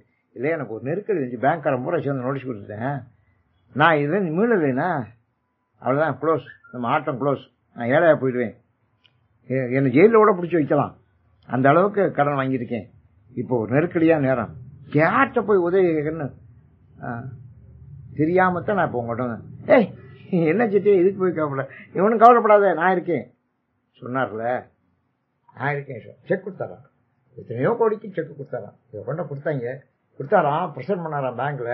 அவங்க பேர் அரண்டு போனாங்க, என்ன இவ்வளவு பெரிய செக்கு கொண்டாந்து கொடுக்குறாரு, இப்போ இவருடைய வரவு செலவு எவ்வளவு, இவருடைய கெப்பாசிட்டி எவ்வளவு. ஆமா, இன்னைக்கு நான் போய் 50 கோடி ரூபாய் பேங்க்ல போட்டேன்னா அந்த மேல எங்களையும் பார்ப்பாரு. இப்போ பாஸ்புக்கை பதிவு கொடுத்தோன்னா, பாஸ்புக் பதிஞ்சு வந்தோன்னா ஏஜென்ட் என்ன செய்வாரு, பாஸ்புக்கை விரிச்சு பார்ப்பாரு. ஏன் பார்க்குறாரு, அவருக்கு என்ன பேலன்ஸ் இருக்குன்னு பார்ப்போம். நம்ம யாருன்னு அவருக்கு தெரியாது, அதை பார்த்தா தெரியும். சரிதா, நம்ம அவருக்கு முன்னால் உட்காந்துருக்கோம், 17 கோடி ரூபா இருக்குன்னா, சார் இந்தாங்க சார் எந்திரிச்சுக்கிறேன், எந்திரிச்சுக்கிட்டு தருவாரு. அது இருக்கு, அது வரைக்கும் சும்மா உட்காந்து சார் மாரு. இப்போ நம்ம 17 கோடி ரூபா நம்ம பேர்ல இருக்கணும்னா எந்திரிச்சு வருங்க, சார் இந்தாங்க சார், டேய் சார் காப்பியாங்க சொல்றான். அதுக்கு முன்னால் எதாவது சொல்லலையே, ஏன் சொல்லல யோசிச்சு பாருங்க. அதான் சைக்கலாஜிக்கல் ட்ரீட்மெண்ட். மனுஷன் யாருன்னு தெரியறதுக்கு முன்னால ஒரு ட்ரீட்மெண்ட், மனுஷன் யாருன்னு தெரிஞ்சா ஒரு ட்ரீட்மெண்ட். அதாங்க என்ன பாட்டுங்க இது, எவ்வளவு படிக்கிறேன். தாயே என்றும் தாழடைந்தேன் தயானி என்பால் இல்லையே, நாயே அடியேன் அடிமை உடனாக ஆண்டாய் நான் தான் வேண்டாவோ, ஓவே அருள வேண்டாவோ, கொடியேன் கெடவே அமையுமே, ஆவா என்ன விடு என்னை அஞ்சேல் என்பர் ஆரோ. ஒரு ஆள் அஞ்சாதுன்னு சொல்லுங்க. நம்ம ஒரு ஆள் வச்சுக்கணும், பினான்சியர்னு பேரு. நமக்கு எப்ப போனா சும்மா இதுக்கெல்லாம் கவலைப்படாங்க சார், இதெல்லாம் என்ன சார் பெரிய விஷயம், இதெல்லாம் நம்ம சக்திக்கு உட்பட்டதான் அப்படின்னு ஒரு தேவை. அஞ்சாதே, எனக்கு அஞ்சேல்னு சொல்றது யார் சொல்லுவா? சாவாரெல்லாம் என்னளவோ, இந்த மாதிரி எல்லாம் சாகுறேன், எவ்வளவோ பேர் சாகுறேன், தக்கவாரோ, தக்கவாட இருக்கணும். அது தேவே தில்லை நடமாடி, தில்லையில நீ நடமாடுறேன், திகைத்தே நினைத்தான் தேத்தாயோ, நீ அங்க நடனம் ஆடுற, நான் இங்க நடனம் ஆடுறேன், நீ ஒரு இடத்துல ஆடுற, நான் ஒரு இடத்துல ஆடுறேன். சில பேர் குடிச்சு போட்டு ஆடுவேன், சில பேர் குடிக்காம ஆடுவேன். இந்த சினிமா டிவியை பார்த்தா 50 பேர் ஆடுறேன், நீ சபையில் ஆடுற, நான் அங்கங்க ஆடுறேன். திகைத்தே நினைத்தான் தேற்றாயே, நான் திகைச்சு போனப்பா, எனக்கு தேற்ற மாட்டியா, நரியை குதிரை பரியாக்கி. இது ஒரு அருமையான பாட்டு. 658 பாட்டுல இது ஒரு பாட்டு. நரியை குதிரை பரியாக்கி. நீ மதுரைக்கு எனக்காக வந்த, குதிரை ஆவணி மூலத்தை கொண்டாடணும்னு சொல்லிட்டேன். நானும் சொல்லிட்டேன் ராஜாட்ட. ஆவணி மூலம் வந்துருச்சு. எல்லாரும் வந்து சொல்லி கொடுத்துட்டா ராஜாட்ட. இவன் சும்மா ஏமாத்துறேன், ஆவணியும் கிடையாது, மூலம் கிடையாது, குதிரையும் கிடையாது, ஒன்றும் கிடையாது, கோயிலை கட்டி கலந்து பணத்தை எல்லாம் காலி வந்துட்டேன். ராஜாவுக்கு ஒன்றும் புரியல. என்ன போய் ஜெயிலில் போட்டேன். ஆவணி மூலம் வந்துருச்சு. பார்த்தா மதுரைக்கு முன்னால கேட்டு கீழ்வாசல்ல பார்த்தா ஆயிரக்கணக்கான குதிரை நிக்குது. அந்த சேவகன் அங்கேருந்து ஓடியாரன், காவக்காரன், மகாராஜா மகாராஜா ஆயிரக்கணக்கான குதிரை கீழ்வாசல்ல நிக்குதுங்க. கேட் அடைச்சிருக்கு, கதவு அடைச்சிருக்கேன், ஆயிரக்கணக்கான குதிரை நிக்குங்க. ராஜாவுக்கு ஒண்ணும் புரியல. இன்னைக்கு என்ன ஆவணி மூலம் குதிரை வந்துருச்சா? எவ்வளவு குதிரை? அதான் ஆயிரக்கணக்கான. எப்படா இருக்கு குதிரை எல்லாம்? பிரமாதமா இருக்குங்க குதிரை. ஏண்டா நம்ம நாட்டு குதிரையா பாருங்க சார், 50 நாட்டு குதிரையும் வந்திருக்கு, பிரமாதமா வந்திருக்கு குதிரை அப்படிங்கிற அந்த காவக்காரன் கேட் கீப்பர். ராஜா போய் பாக்குறாரு. அடியாப்பா எவ்வளவு குதிரை, அவ்வளவு குதிரை. டேய் மாணிக்காசரை குடிச்சு கொண்டாங்களா ஜெயில இருந்து? அவர் சொன்னபடி குதிரை வந்துருச்சு ஆவணி மூலத்துக்கு, குடிச்சு கொண்டாங்களா பண்ண. நரியை குதிரை பரியாக்கி. இவர் என்ன செஞ்சாரு? சிவன் இவரு குதிரைக்கு அவரே எங்க போவாரு? அந்த காட்டுல இருந்த பரி நரிய பூரா பிடிச்சாரு. ஏய் நரியெல்லாம் வாப்பினா ஒரு ஆயிரக்கணக்கான நரி வந்து எல்லாம் குதிரையா மாறு அப்படி எல்லாம் குதிரையா மாறிச்சுங்க. நரியை குதிரை பரிய. இப்ப ஓட்டு நம்ம போற ஓட்டெல்லாம் அப்படித்தான் ஆகுது. நம்ம போற ஓட்டம் அப்படி ஆனாலும் ஆச்சரியம் இல்லைங்க. இப்ப நடக்கிற நிலைமையில நம்ம சைபர் கிரைம்னு எவ்வளவு சொல்றேன், எல்லாம் அம்புட்டு மிஷின்ல கொண்டாந்தேன். என்ன நடக்குதுன்னு நமக்கு ஒன்றும் புரியல. அதனால எவனோ அந்த பொம்மலாட்டம் தான் நடக்குது. எவனோ என்னமோ பண்றேன், எங்கேயோ என்னமோ நடக்குதுங்க. அது நல்லா தெரியுது, என்னமோ எங்கேயோ நடக்கு. நரியை குதிரை பரியாக்கி. நீ என்ன பண்ண? காட்டுல இருந்த நரியெல்லாம் உரைச்சுன அப்படி குதிரை ஆகுங்கண்ணா, எல்லாம் குதிரை ஆயிடுச்சு. அவளையும் கூட்டிட்டு வந்தேன், கொண்டாந்து இங்க நிறுத்தினேன். எங்க ஒரு கேட்ல கீழ்வாசல்ல தெரியுதா? அதான் கீழ்வாசல் தான் ரொம்ப முக்கியம். நரியை குதிரை பரியாக்கி ஞாலம் எல்லாம் நிகழ்வித்து. உலகத்தையே அங்க கொண்டாந்து வச்சுட்ட நீ, உலகத்தையே அங்க கொண்டாந்துட்ட. பெரிய தென்னன் மதுரையெல்லாம் பிச்சதேற்றும் பெருந்துரையாய். பிரமாதமான பெரிய தென்னன் மதுரையெல்லாம். அந்த காலத்துல ராஜாக்கள்லயே பெரிய ராஜா தென்ன வந்தேன், பாண்டியன். அந்த காலத்துல கேபிட்டல் சிட்டி தலைநகரத்துல எல்லாம் பெரிய தலைநகரம் மதுரை தான். அது பித்து பிடிச்சு ஆயிப்போச்சு. ராஜாவும் பித்து பிடிச்சு போனேன், அந்த ராஜ்யமும் பித்து பிடிச்சு போச்சு, அந்த தலைநகரமும் வித்து பிடிச்சு போச்சு. ஆமா, நியூயார்க் சிட்டி தான் இன்னைக்கு உலகத்திலே பெரிய கமர்ஷியல் சிட்டிங்கிற நியூயார்க். அங்கதான் ரொம்ப பேர் சாகுறேன். கொரோனா ரொம்ப பேர் செத்து அங்கதான் அரண்டு போனேன். நியூயார்க்கு வேண்டாங்கிறேன். இப்ப ரொம்ப பேர் நியூயார்க்கு எனக்கு வேண்டாங்கிறேன். காரணம் என்ன? அப்படி ஆயிப்போச்சு நிலைமை.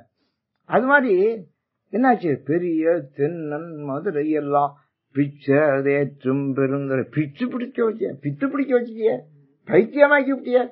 எதை பைத்தியம்? ஆமா, இந்த நோக்கியான்னு ஒண்ணு வந்துச்சா இல்லையா? இப்ப நோக்கியா அது ஜப்பான்ல ஒரு சின்ன கிராமம், ஒரு சின்ன கிராமத்துக்கு பேர் நோக்கியான்னு பேரு. அந்த ஊர்ல இருந்து வந்தவங்க அதை கண்டுபிடிச்சாங்க, அதனால அவங்க நோக்கியான்னு பேர் வச்சா. அதான் நோக்கியா. அது என்னாச்சு? இப்ப எல்லாரையும் பித்து பிடிக்க வச்சிருச்சு.